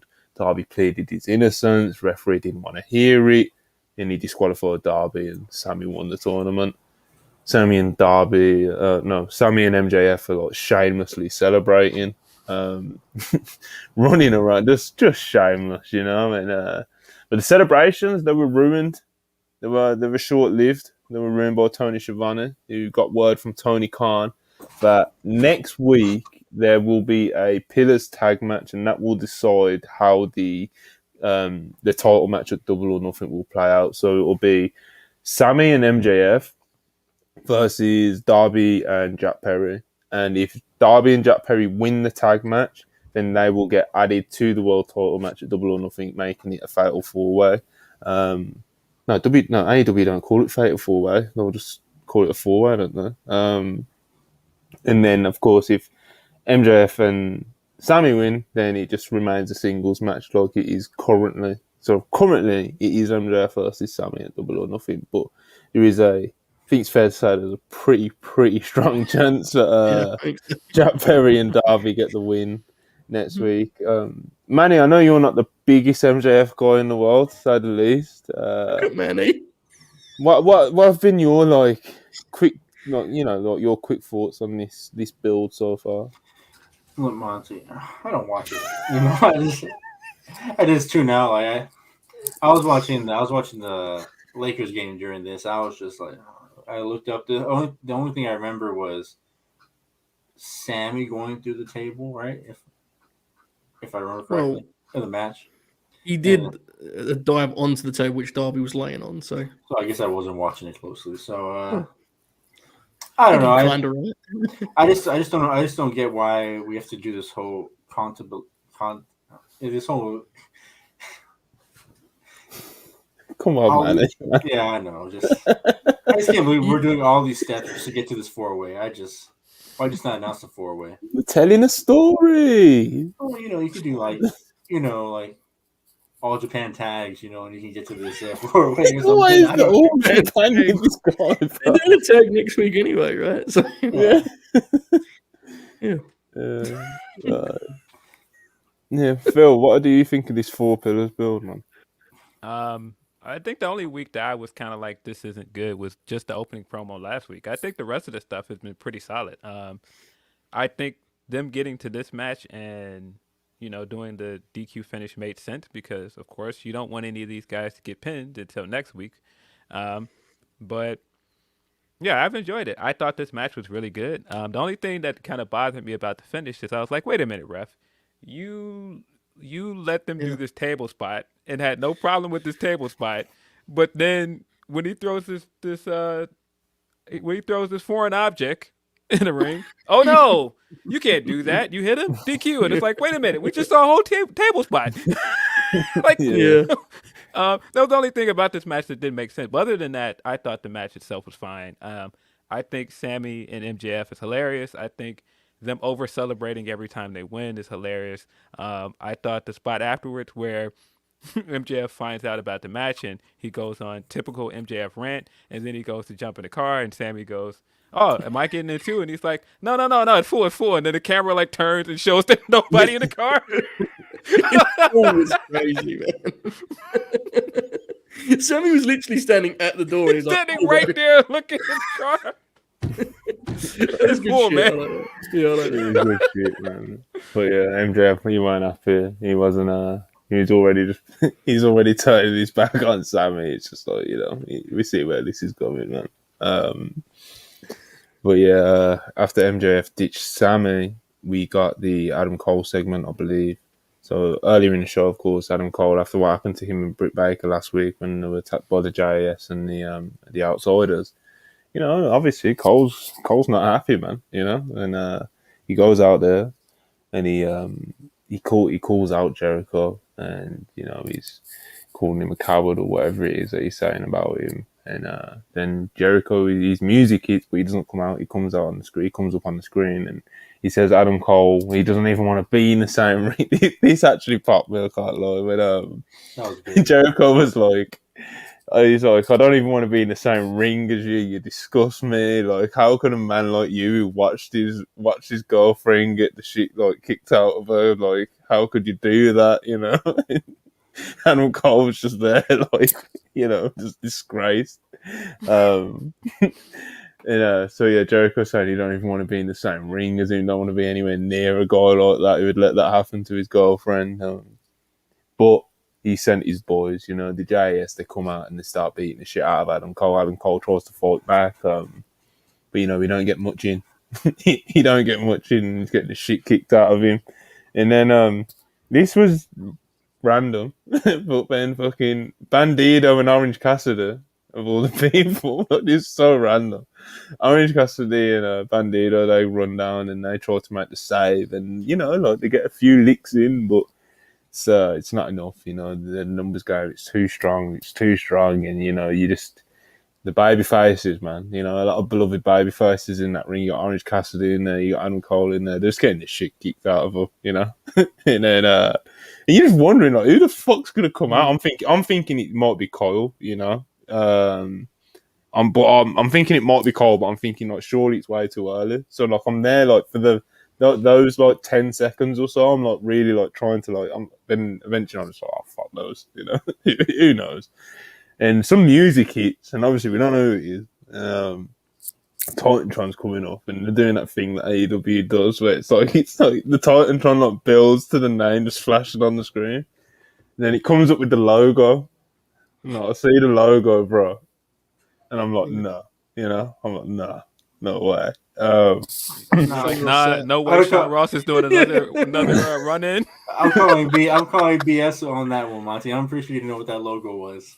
Bro, it's because you see it, and I'm just like, no way. I'm not like, oh, of course, that's, it was more of a no way sort of thing. But yes, way it was. It's the name flashes up. It's Roderick Strong, brother, and Roddy Strong, man. No, obviously it wasn't reported anywhere that he got his release from WWE or anything. As far as the fans were aware, he was still, in NXT, and we was tweeting free Roddy and all this sort of stuff. You know what I mean? I was threatening Shawn Michaels every week. Yeah, Manny was writing letters to New York. It was, it was a sensitive situation here at WrestlePurists, the whole Roderick Strong thing. We wanted our boy freed, man. He requested his release last year. It apparently got denied. And, it just didn't seem like there was really much for him in WWE ever since they'd done the NXT 2.0 thing. It really went in that direction with NXT, Then obviously with Triple H taking over the main roster, there was that kind of question of like, because Triple H has always been like good with Roderick Strong, to be fair to him. There was obviously like kind of the question of like, will Triple H bring him up to the main roster? That obviously hasn't happened. A lot of people thought he might have been injured still because he was just coming back from injury. So no, he's kind of kept quiet really, for the most part. So it was a huge surprise to me. But a fucking great surprise because Roderick Strong is genuinely like, if we're just talking in ring, bro, like he's genuinely like one of the like top 10 in ring guys of the past fucking. I don't want to say like fucking 20, 30 years because that sounds crazy with him. But if you look at that Ring of Honor catalog, man, I know it's a sleeper, bro. I'm telling you, like, it's just match after match after match after match after match. When he comes to NXT and does all that, so it's just match after match after match after match. He's an animal, bro, a proper animal. Manny, I know you're fired up about this one. Roddy Strong has been freed. Day you've been waiting for. Dave meant you've wrote many letters about and sent many emails about. Done a lot of investigating about. No, I'm not going to go around your stomping grounds here anymore in San Antonio. You're free. Your secrets are safe. You let him go. Thank you. Thank the Lord. Now he can go out here and have some matches with Bryan Danielson, Claudio for the Ring of Honor title. bring more prestige to the honor zone, just like we want. And here we go, man. I'm ready for this ride. Ready, brother. Ready. I'm ready. Joe, you're a famous Roderick Strong fan. You know, you've never been shy of it. You've never hid it. You've always shouted his name from the rooftops. You know. How was this victory for you when you found out? Folks, I've waited my turn. I've been polite. I've let everyone else enjoy themselves over the last couple months of professional wrestling. I've continued to make appearances on many podcasts every week. I have not been overly negative. I have simply waited my turn. My day was coming, you know? And that's a satisfying feeling, knowing it is ahead, but I didn't know it was this soon. I'm a little bit annoyed I didn't watch live, but these are the games we play. And all I have to say is get ready and prepare yourself, because a lot of people that are watching this show right now are saying, what the fuck is wrong with these fellas? It's just Roderick Strong. Yeah, that's what I was trying to say. And like the catalog, I understand. Look, AEW doesn't need more short, good wrestlers who are not good promos. I know. Roderick Strong is not a good wrestler. Roderick Strong is a freak.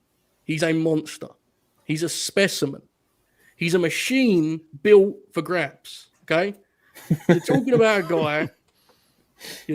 guy, folks, who was so good at 22 that he was out there with puppy fat going 60 minutes with Bryan Danielson, okay? You're talking about a guy who was so good that we don't even consider the Undisputed Era being a real faction until he joined. You notice that recently they had a happy anniversary? It wasn't the anniversary, it was just when Roddy joined. That was when the faction actually started in real life. That's when we accept it as a real thing. You're talking about a guy who's so fucking good that I have watched 50-minute War Games matches exclusively for his hot tag. You know? You're talking about a guy who had an NWA World title match for the NXT belt with Bobby Roode in a studio. You know? This is no good wrestler, folks. This is a freak of nature, a monster, a destroyer, a backbreaker messiah. Get ready. I'm telling you, if he's got anything left, if there is anything left in that man's neck, anything, you're going to see some crazy just shit. 1 inch. If he's got one, that man, if you put him on television with people watching against Bryan Danielson, they may get thrown off the air, folks. They may get taken off. It may be too much. I'm telling you. It's too pornographic. You don't get it, man. I'm telling you. There's a lot of good wrestlers, folks. Enjoy them. There is. There's nothing wrong with it. Everyone can have their fun.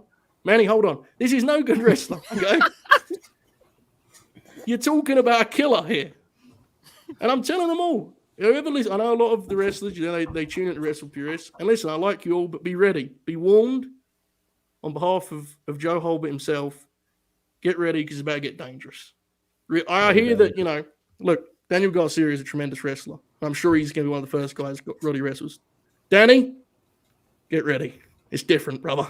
Let me tell you, you're a hell of a talent. You got a hell of a future, but protect yourself out there. This is a different game. We don't fuck around in the land of Roderick Strong, okay? I've seen it, brother. I've seen it.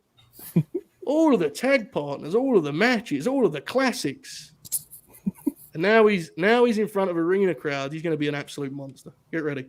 Lock in. Roderick Strong is back. Bro, he's an animal, man. A different kind of beast. I think you captured it very well, you know. One of the things that you mentioned during that great speech that you said was, there's plenty of great workers that short guys who went the best promos these days, and there is quite a few of them in AEW. We won't name names to be spiteful, but there's a lot of those, even in NXT and WWE, to be honest with you, there's just a lot of those wrestlers about. But Roddy Strong is not that guy, bro. Like, he's a different animal, man. Look, man, he's a dog, bro. AEW has good wrestlers, but they don't got dogs. Like, it's just Roosh, Danielson, and Roddy, bro. Fucking Roosh always gets worked into it. Bro, it is, bro. I mean, look, we do need that match, though. Roosh and Roddy, we need that match, bro. Both guys know selling chops, and like both their chests are gonna get red. There's probably gonna be blood somewhere around there, bro. They're gonna separate the boys from the men. This is what it is. Well, that is Roddy, bro. He separates the boys from the men. I'm telling you, in any ring sense, 100%, man. Joe, one of the things I was waiting for Joe when you were saying that when you was doing like your whole "he's so good" bit just now. I was waiting for you to like drop like an NXT 2.0 thing. It's like, bro, even when they cut his balls off in NXT, man, you know, they fired his wife, they changed it to 2.0. They fucked up his faction that he was doing with Stokely. You know, like they cut his balls off really and truly, and he was still out there giving Melo the best match. I still think he's sad to this day, to be honest. Maybe the Ricochet match is probably better, but like fucking one of Melo's best matches. He had an incredible match with Gunther. I think at one point he had like a really good match with like Duke Hudson or someone. Like he's just an animal, bro. Like he's just an animal. Phil, are you a big Rod Strong guy? Because I think, as you can tell, that we're all might be the three biggest Rod Strong guys. As somebody that gave up on 2.0 early on, I was just like, listen, get Roddy off of this show. He doesn't belong there. He's not like the rest of those guys over there. Get him off of that show. And the longer he stayed there, it switched from get him off that show to get him out of that company. Free this man, let him go somewhere else, and show the world what he's made of. And so I'm very glad that he's leaving. Well, there he left, and he's off to greener pastures now. I did off the Roddy note. I did laugh watching this because I didn't watch it live. I was watching basketball when it was on live, but I watched it later that night, and I realized that this was like watching SmackDown, where there's parts of playing SmackDown story mode where you interact with wrestlers earlier in the show, and then later those wrestlers that you interacted with just come back out to help you for no reason at all. And that's totally what happened here. Cole standing next to Orange Cassidy and Bandito early on in their promo. The sole purpose of that Renee segment of being on TV was to explain why those two ran out later. It was great. That's good shit, man. But no, very happy to see Roddy. Very happy he's working with Cole again. I halfway expected like maybe the Kingdom to come out when nobody else came out. I was like, but then we got Orange Cassidy, and I was like, okay, maybe it's not the Kingdom.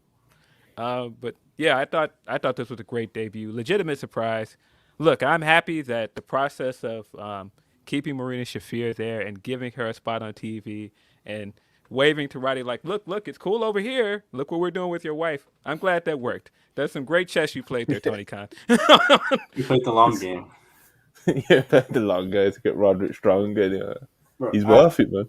I was like rubbing my hands when I saw Roddy get Hager in the angle slam. I said, man, I can't wait for him to get in there.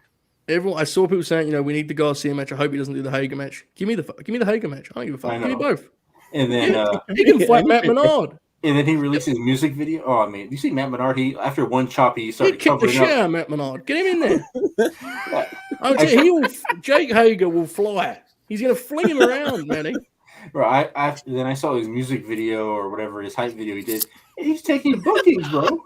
Yeah, he's doing the indies. I'm getting him over here. He's gonna be backyard out here, folks. I'm ready to go. Let's get some cameras up. Barnett's gonna call him up for Bloodsport. Well, hold on a second. I didn't consider this. This is very exciting. we in all seriousness, like bits aside, we do need him to work PWG again. That'd be a really cool moment. Yeah, 100%. He's like one of the, best fucking people they've ever had there, honestly, in terms of like the run that he had in the company. Yeah. I don't think it happens, but we're laughing about it in the RO Discord. Like, do you think they do the idea of Garcia and Roddy for the PWG title on TV? Well, I think it'd be really cool. Yeah, I don't know if it will happen, but I mean, I know they don't do this stuff, but if ever there was a match for their to do a single, streaming debut, that would be something, wouldn't it? Because that's like PWG's kind of past and present there. I don't see them doing it on TV because it's so weird. Because if you do the match, then how do you do it in PWG? Because exactly, So I don't know. I'm just really excited to see what they do with Roddy. Same, man. And it's like even the Ring of Honor return will be I'd get him on the first tapings possible. Fuck it. It's like that's the beauty with Roddy compared to someone like a Jay White. Like we were talking about Jay White, and it's like if he isn't prominently featured, he's going to be a talking point. He's a big star and stuff. Roddy, fans are familiar with him, but you can just kind of throw him into shit and just be like, yeah, go wrestle him, and him. whether it's on Rampage, Ring of Honor, whatever it is, we'll pop for it regardless. Because just Roddy, man, you just kind of fucking want to see him wrestle if you're a fan, I tweeted out last night. It might have been crazy, bro. I might have been on the high, but I was just like, man, I think Roderick Strong is a bigger signing to me than Jay White was, and I was like, he's nowhere near. He's nowhere near the. Okay, he's nowhere near the star power. You can't do anything with Manny. You always have to go too far.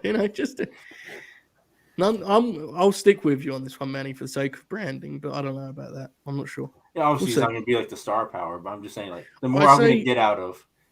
Yeah, and I think Tony will have a blast booking him because it will be like when he got O'Reilly, and he'll just be like, let's just do this match, that match, the next, So we'll see.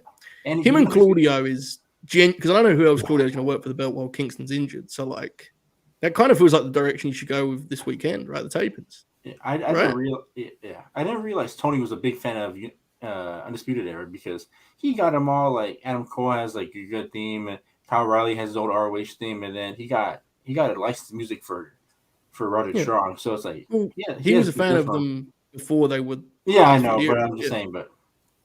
Because he was at those Ring of Honor shows, right? The 2015, 2016 range. He was at. Yeah, he loves that era of Ring of Honor. Yeah. He loves Ring of Honor in general, to be honest. Like in all life of it, but he's definitely a big fan of the Undisputed Era as well. Because when he first signed Adam Cole, he would always mention how like Adam Cole and the Undisputed Era was like their challenge in the ratings war. Like he would always like put over that aspect of NXT and like competing against them.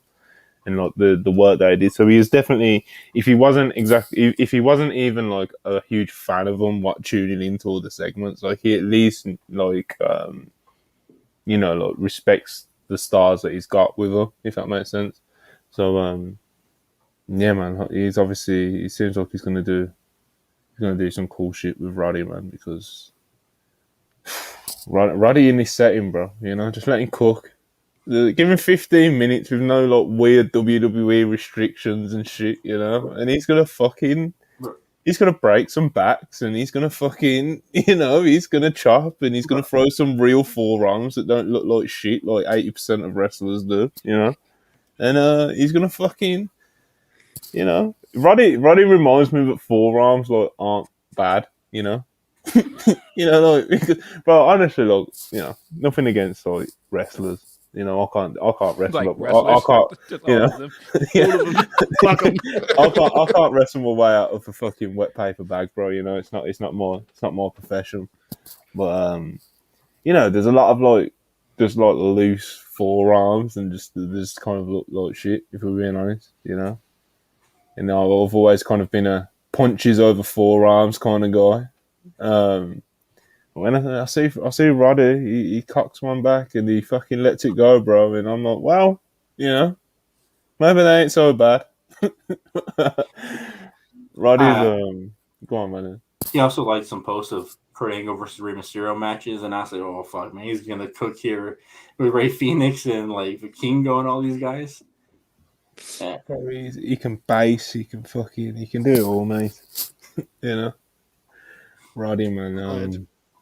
I wonder who his first like extensive match will be with. It'll be the first Garcia. one. You think it'll be Garcia?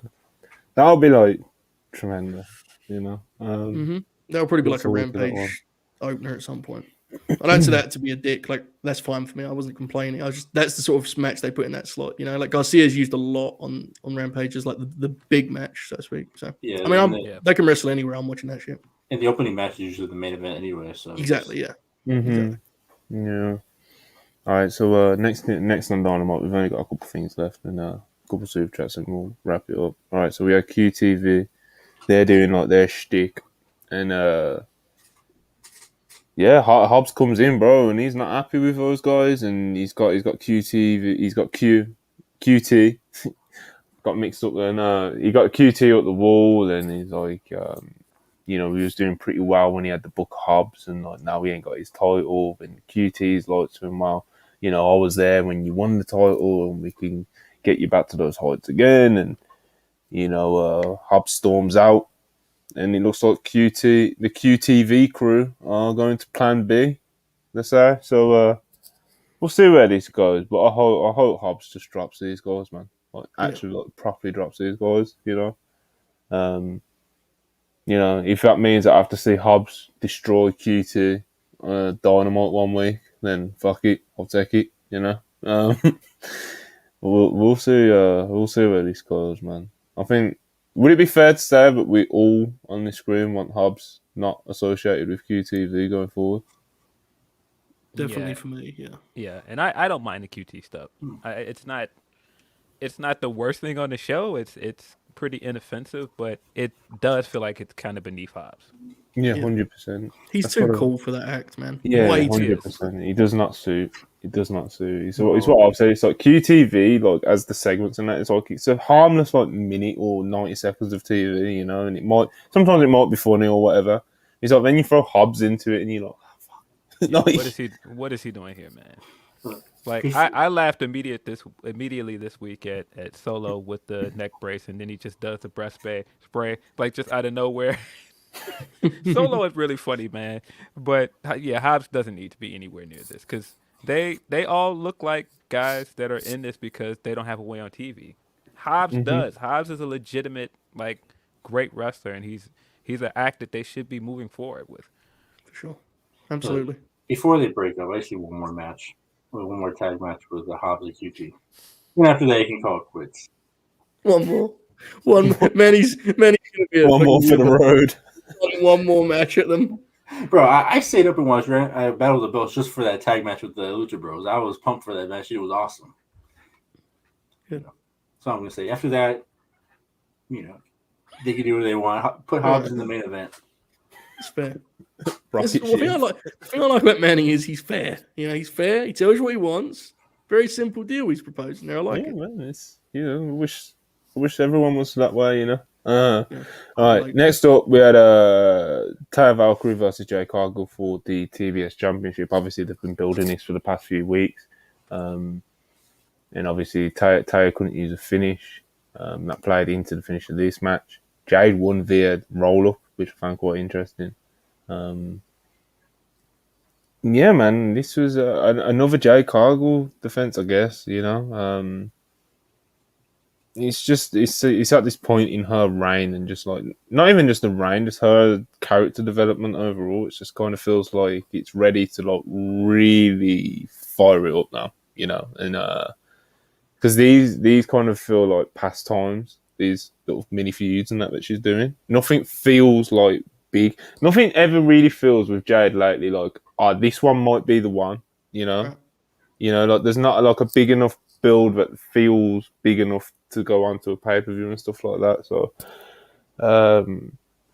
the match was fine and stuff. It was just another Jade Cargill title defense, Joe, what did you think? So I completely agree with the assessment that, they never convinced me of a title change, but I actually think this little program was pretty good. As a program, we'll get into the match itself in a minute, but I thought Taya did a good job of the one about Taya Valkyrie is she does present herself as being important and being a star. And that goes a long way when you're feuding with someone like Jade, who obviously shines through the screen there. And I thought it was pretty effective on that front. It was not. It's not going to win feud of the year or anything, but I thought it was fun stuff. The match itself, I actually thought was really encouraging throughout most of it. I like the kind of powerhouse spots they did, and there was some nice physicality. Unfortunately, the finish was bad enough that a lot of people will forget that. And that's the way it is. It is what it is. Stuff happens. I'm not here to make a show of it. I just, I saw a lot of talk about the finish before I'd seen the match. And when I saw the match, this match is I liked the match, but unfortunately, the finish was such they undid a lot of their good work, which isn't fair, but it's the way it goes. I will say, I think Jade, while her usage is getting increasingly kind of less interesting in some ways, I think her matches are quietly, you can see genuine improvements in this last few months. I go back to the last couple Battle of the Belts matches, with Sky and with Billy recently. Those ones stand out. And I think there's some good signs there. It's obviously ways to go, not a classic by any means, but I actually like some of the stuff they did. It's just a shame they didn't stick the landing. It's a shame. It's interesting that you say that about Jade, because I think that kind of is the story of Jade's in-ring work, is that she hasn't. I feel like sometimes with a lot of these people that are new to TV or young or rookies or whatever, however they come through, and we see them on TV for the first time, some of these people do develop really quickly in a year, You know, this will pop people that listen to the podcast, but like Tiffany Stratton, for example, you know, like how quickly she's like picked things up and stuff like that. You know, like that's not fucking normal. You know, whereas like Jade, if you actually don't really pay attention to her matches and stuff, you'll notice like every few months, like she's getting like a little bit better and a little bit better and a little bit better in ring. You know, and you know, like she's making progress, man. She's still, I guess, in like a big picture sense, she's still very new to the business, man. And I know like some people have already said that's like some people I've already seen people say like that's like an excuse. It's like it's not an excuse, it's just a fact, bro. Like she has not been in the business that long, you know. And again, I think it's because of these talents that you see just pop up on NXT and get pushed, and some of them can swim, you know. A lot of them sink, you know, but a lot of them can swim. And you see some of these like I don't know, like whatever your comparison may be, it may be like the Joshi wrestlers in Stardom that are in like the fucking early 20s and some of the best wrestlers in the world. It might be, you know, it might be someone like a Ren Narita or Yuya who hasn't been like on big stages for that many years, but like you see the progress that they've made in recent years and you think that's just normal for everyone, but it's not, man. Like some people, progress is just one of them. It's just developing talent. And Jade is definitely developing. It's not like she's regressing and not making any progress. Like she's getting there and getting there and getting there, man. And I know I'm rambling a bit, but like, with the kind of character that Jade is, I always say this all the time, and people, like some people look at me a bit weird about it. It's like not everyone needs to be like great in ring. It's always going to be a bonus. Yeah. And like, when you're someone like Jade, and she's already the star that she is, and it's probably only going to grow and grow, and she's as charismatic, and she's got the presence that she does. She doesn't need to be out there having 4-star matches every week. It would be nice, but she doesn't need it, you know. For sure. So, Manny, what did you think of? What do you think of Jade Cargill these days? We know you're quite hard to impress, but you got what's your quick, like, you know, 3-word take that you have on these things? He's thinking though. It's gonna be a long journey for when Chris gets back. 'Cause I really don't. I think they're really gonna keep having her just build up wins so Chris Allen gets back. That's. So I don't really think we're. Why do people think that? I just wonder because I keep seeing people say it online. Why do people think that it has to be Statlander? I think I think that's what, I think that's what the original plan was, and I don't think Tony really likes to adjust for that. I don't think that was the original plan, honestly. I think people have just assumed that it was. I don't think that was the original plan. Well, here's the thing. I believe that the group chat whispers and rumors that were floating around, you know. Yes. I'm not talking about like our group chats. I just mean like like there's the stuff that gets reported, and sometimes you'll hear about it in certain group chats and stuff before, you know, like the whispers, I call them, you know, like rumblings and stuff. And there were definitely rumblings that Chris was supposed, like, there was something. It was something to do with Thunder Rosa as well. Like, apparently, she was meant to wrestle Thunder Rosa, and there was like some weirdness there. So the Chris was then meant to be facing Jade as kind of like we'll do this instead sort of thing. And then that obviously didn't happen because Chris got injured. Then I think there was a lot of fans that also just saw Chris naturally as someone that could stand up to Jade Cargill and like match her, you know, because she's so physically impressive as well. There's that part of it.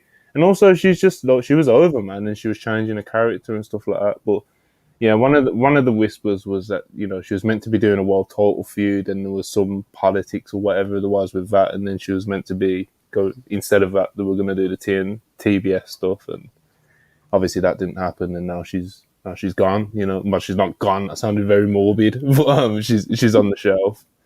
Mm-hmm. So we'll see, man. You think Jake gets to 100 wins? They're already at 56. 100 win? Nah, she's only on like 56, I think. Yeah, bro, that's like another like year or two. That's like 2 years away. You know. Yeah. I'd be surprised if she sees the end of the year. Honestly. Yeah. And even that's a ways away, bro. We're only in April. I keep thinking it's gonna be Red Velvet too, but Red Velvet disappeared again. So. Nah, if it was gonna be Red Velvet, they've already beat it 3 times in this streak, and so it's like.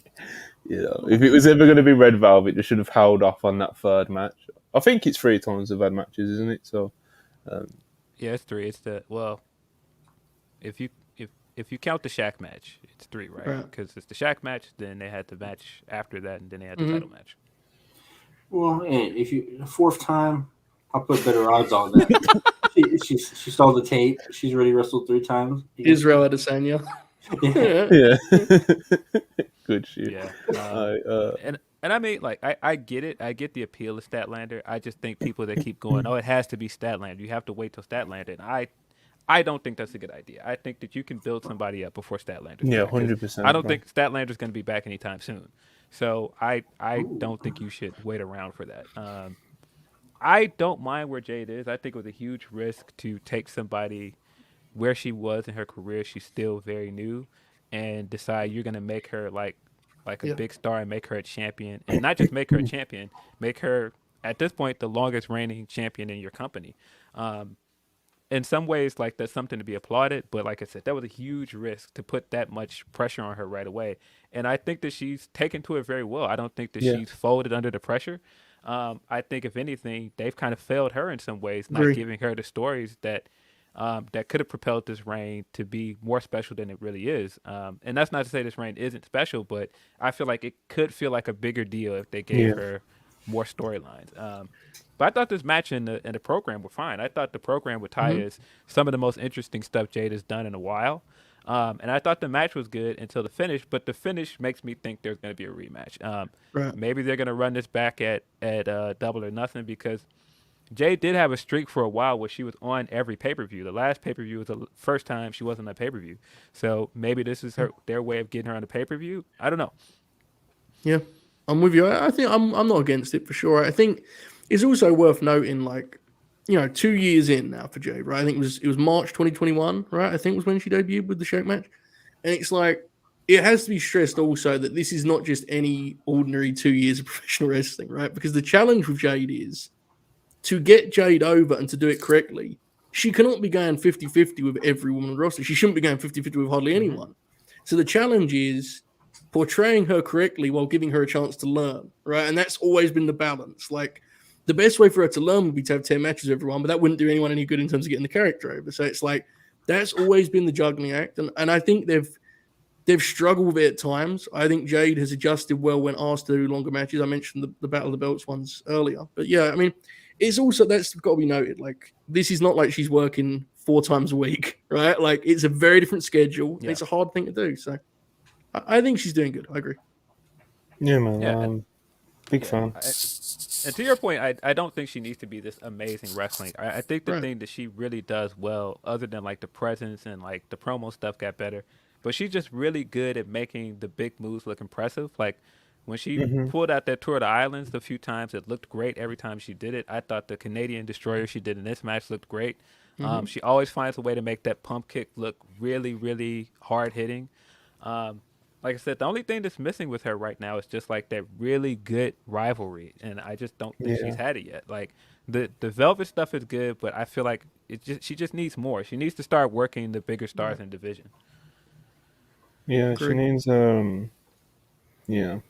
Rock and Austin.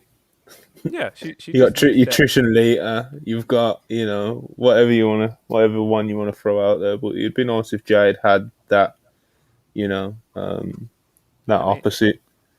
It could be. I know people, like I said, want the Statlander match, but I really think it's a good story of Athena going away after she lost to Jade and becoming this monster on ROH and then coming back to the main show and beating Jade. I think that's a really good story. I like it. I really want to see Athena. The heel dynamic. I want to see Athena wrestle Jamie on the main roster. I feel weird saying that, but either way, for anything to get Athena on TV. Anything to get more Athena, I think we're both on board. So yeah. How would you play that dynamic, Phil? Because Athena's like really, she seems to be like really like into the heel stuff, and it's like with Jade, obviously she's a heel, but like the people really enjoy her, and like the story that you just said as well would put Athena like in a almost like a babyface light, So I'm kind of interested to see how like that would play out if they did go for it. Well, I think the thing about it is, we're supposed to not like Athena. She is a heel. But I think at this point, like, Athena's been one of the best things on Ring of Honor. Some weeks she is the best thing on Ring of Honor, and I think a lot of fans appreciate that. Yep. So I think when she does come back to the main show, she's gonna get a good reaction. And so, yeah, I think she can still do the heel stuff, but I think her getting that match with Jay, she's gonna get a good reaction, and she's gonna get even better reaction if she somehow wins. Mm-hmm. Yeah, Athena's awesome, man. Like you said, genuinely like one of, if not the best of part of Ring of Honor a lot of the week. So.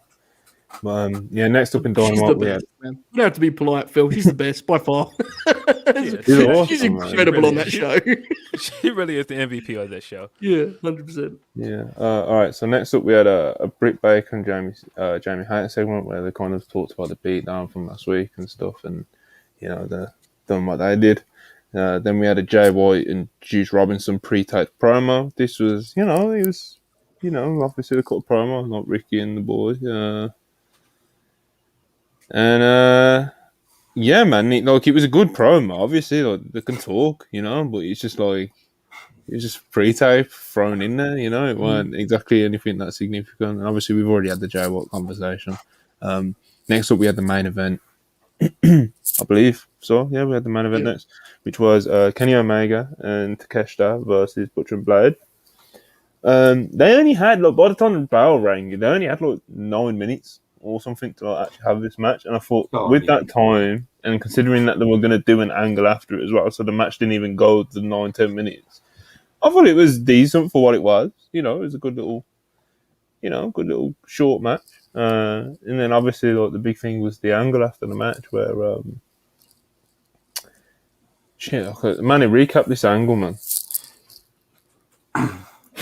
Okay, so that was an interesting call. Go ahead, Manny. I didn't hear Bryan Danielson when he was. I didn't hear Bryan Danielson's promo at all. I just saw him coming down with the screwdriver. I think he passed it to Moxley. They were holding Kenny down, and they were about to stab him, but they didn't. My boy Takeshita made the save, and then man, they just massacred him. I mean, it is what it is. You come back stronger. But yeah, the promo I thought was great. I thought what Bryan did coming down the ring was great. He called Kenny an amateur, and he was like, "Yeah, what you got next to you is a prodigy." And then he kind of flubbed his promo a little bit, but he recovered well. And he was saying, if he trained with us, he could become better. He could become a star. But if he stays with you guys, he's going to be Nakazawa. He's going to be Brandon Cutler. It's not going to be anything special. He's just going to be one of you guys watching you wash up in the shower. I thought it was great. It's great heel stuff. Did he say it on TV or was it on during the fight? Oh my! Okay. That was all during the promo. In the promo, yeah. Promo you didn't hear, man. Okay, Monty set me up on that. He knows I don't listen to this show without sound. That was like the equivalent. It was quite spiteful. That was grabbing a headlock with 1995 Sabu and being like, "Brother, what you got? Here we go." He said, "I don't know where we're going. You got any ideas?" And man, he's fucking. Let me figure this out. Let's go.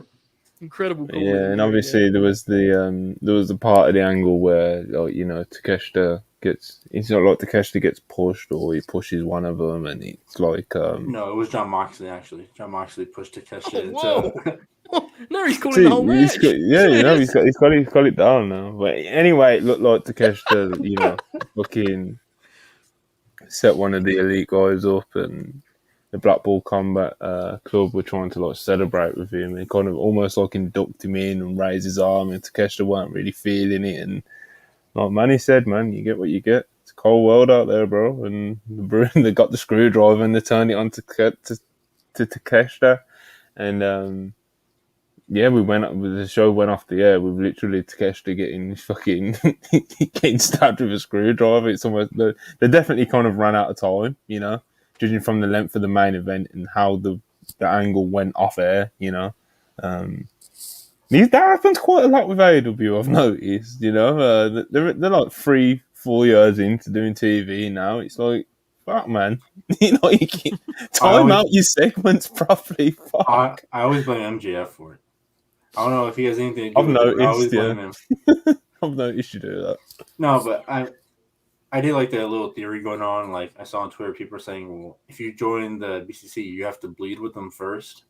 And they made Takeshita bleed. So I'm kind of interested if they go back to that little tie-in at the end And plus that cool portrait he took at the end after that was awesome. If you haven't seen it, go look for it. Yes, okay. Our elite law specialist, Charlie, she's still absolutely convinced that Takeshita ends up in the Blackpool Combat Club, or at least she's got conspiracy theories about it. So I think that's still go on.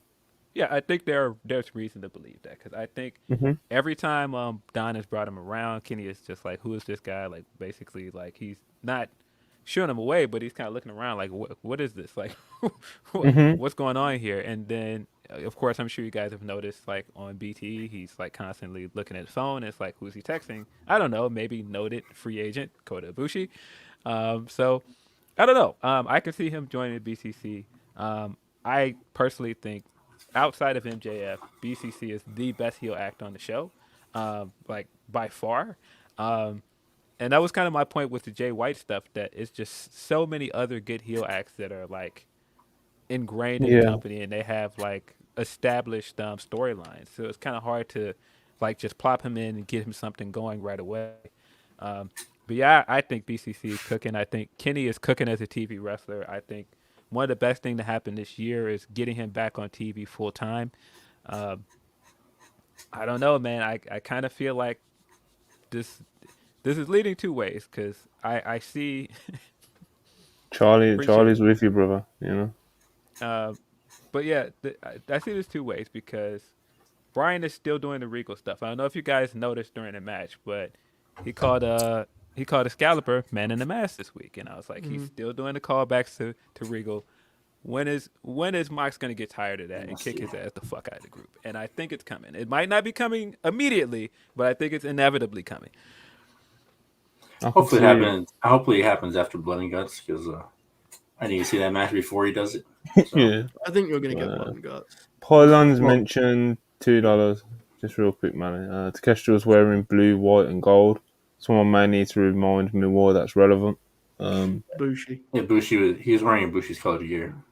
Yep. Oh, okay. And but our good friend Dukes was at the show yesterday, and he said that they said that I think they alluded to Blood and Guts.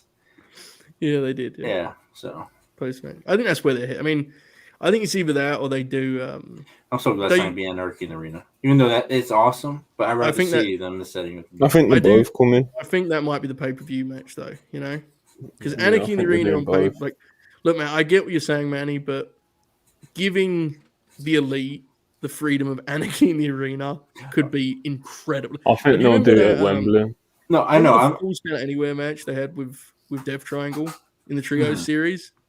Like, that's what they did in like a middle of the TV show. Imagine them getting like 30 minutes on pay-per-view, with the whole building access. It'll be incredible. So, don't get me wrong. I'm really excited to see both, but I just want to see what Kenny Omega and them look like in a Blood and Guts match. So yeah, both will be. I think they'll do both, man. I think they'll do both. I think they'll do Anarchy at the Arena, possibly at Wembley.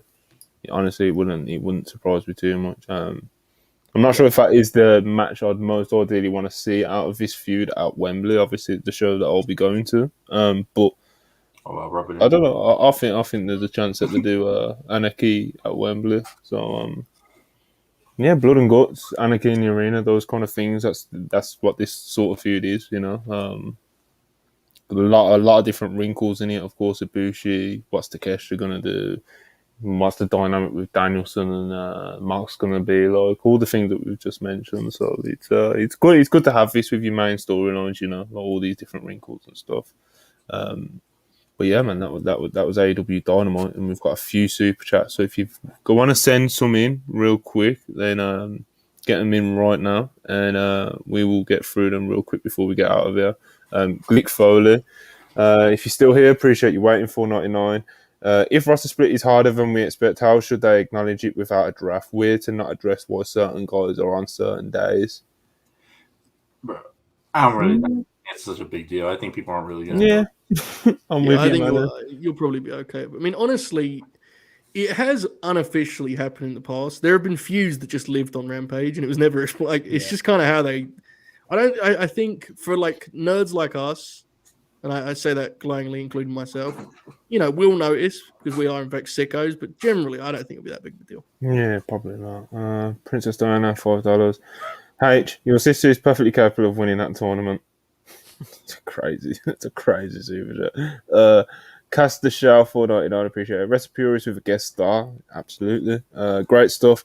Don't sleep on the 4 Pillars tag match. Yeah, I think that'll be some good shit, man. Yeah, I think the tag match is gonna be really good. Yeah, man. Trust the process, $4.99. Appreciate it very much. Long-term booking. Jarrett finishes the story at All In and wins the tag belts. Finish the story. He's been chasing him, man. He's been chasing him. Appreciate it. James William Ross, $4.99. Appreciate it. What's good? How come no one told me everyone could see my Twitter likes? Y'all really did me dirty. Dax and Double J, real wrestlers, no flippity floppity. J. The key is no selling. Bro, it's not even just his logs, bro. He'll retweet that WWE porn page, bro. Like, he's savage on that Twitter app, bro. That Jim Ross. I know everyone's seen it. Joe's trying to know so, Did you see his response? Who cares, Bro, he retweets it, man. Bro, did you see his response to it? God bless him. He's not hurt anyone. Leave him be. Exactly. He's very public, Of all of the things to worry about with Jim man. Ross in 2023, his Twitter is the least of my concerns, I have to say. Absolutely. 100%. When he gets back to being good on the TV show, always wishing him good health and all that good stuff. Always happy to see him and hear him, It's my guy. Darren Walker, £5. Appreciate you. We need Dax Harwood versus Jeff Jarrett, best of 7 series. Be a classic wrestling feud.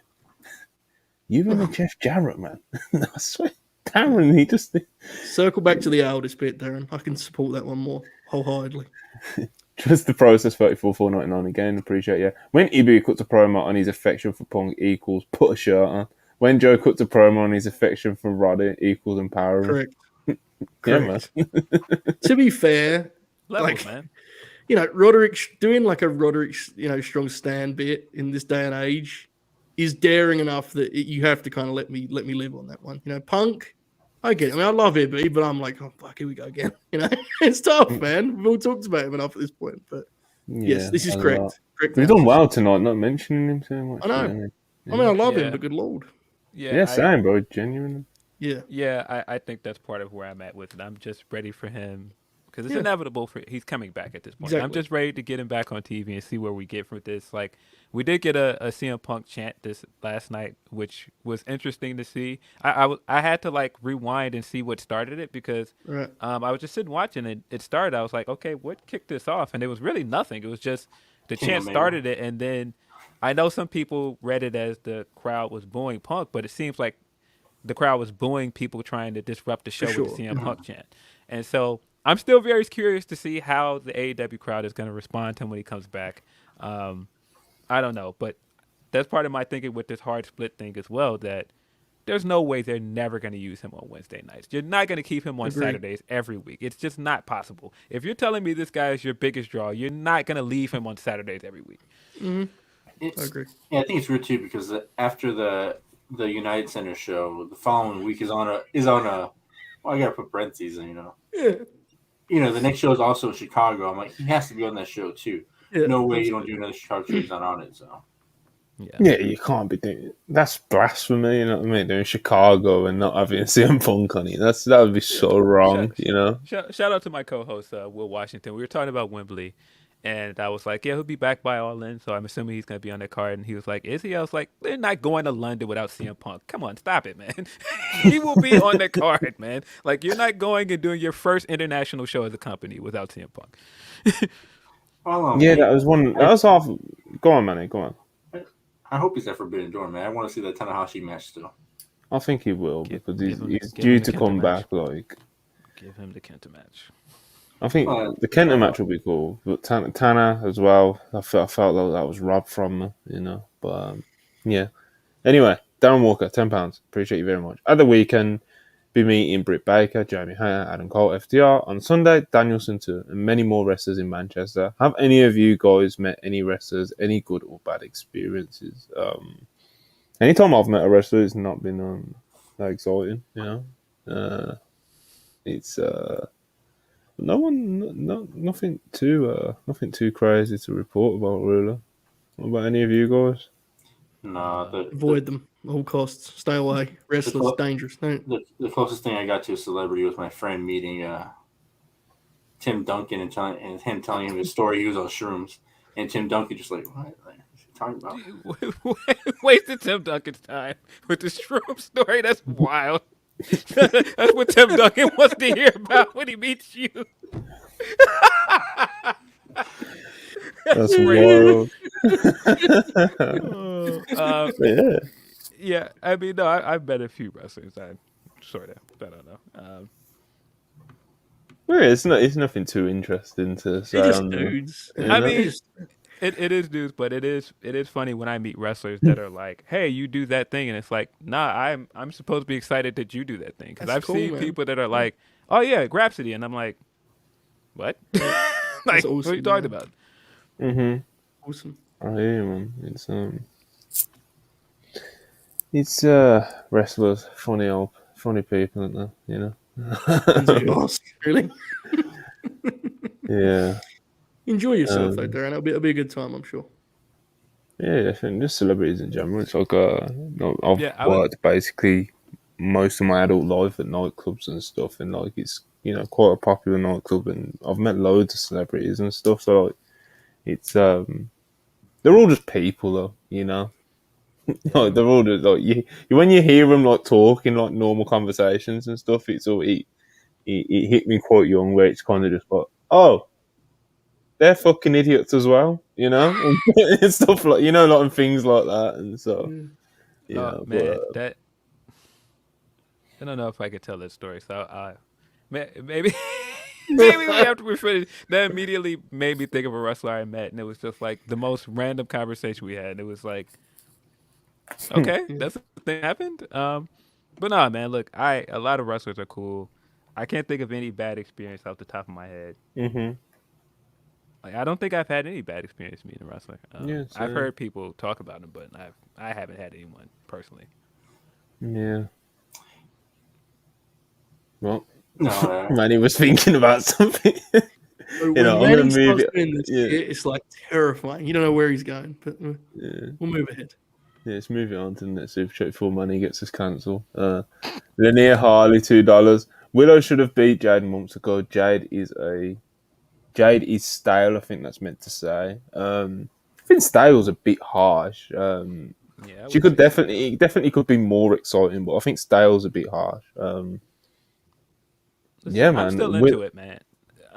Maybe it's just me. They don't ever introduce any black woman in wrestling and just let her just go on this kind of run and let her beat everybody. So I don't think it's stale. I think it's like, it's groundbreaking. Like, we just don't see it anywhere else. Yeah, 100%. I'm with you, man. Shout out Jade. Obviously, we just spent quite a minute talking about her, but I think we're all pretty decent sized fans of her, and we think she can. She's great, man. It's fucking Jade Cargill. Like, it's anything we'll say has already been said about her at this point, She's also. But let's wrap it up. We've done Dynamite, we've done Super Chats. Okay, does anybody have any plugs? Phil, I'll start with you, the guest, of course. Do you have anything you'd like to plug? Of course, Grapsody or anything else that you guys are doing? It's a weird day to plug Rhapsody, but sure. Saturdays at noon Eastern on Fightful YouTube channel. You can find me, Righteous Reg, maybe Will Washington? ?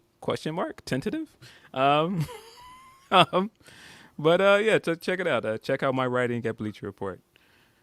Yeah, man. Joe, you've been busy with the pen the past few days. You got any plugs you want to do? I know it's been Roderick Strong Day, and I know you're.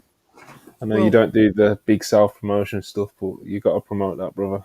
You can go to my Twitter at Joe Holbert, but most importantly, support the great Phil Lindsay. And specific plug here. I am headed to Paris, France tomorrow for a World Wrestling Federation live event.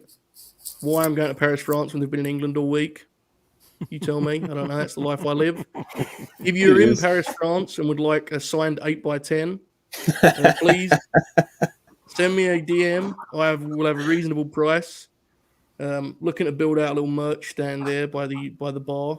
So if interested, please do DM. Not sure what our viewership is like in Paris, France, but nonetheless, we'll be bringing the 8x10s. So there you go, folks. See you there. Joe, while you're there, take a picture of the Eiffel Tower for me. Oh, I will. I'll be there, brother. Man. Real Paris trip, you know. Manny, have you got anything you'd like to plug? Just read my Lucha blog from the other.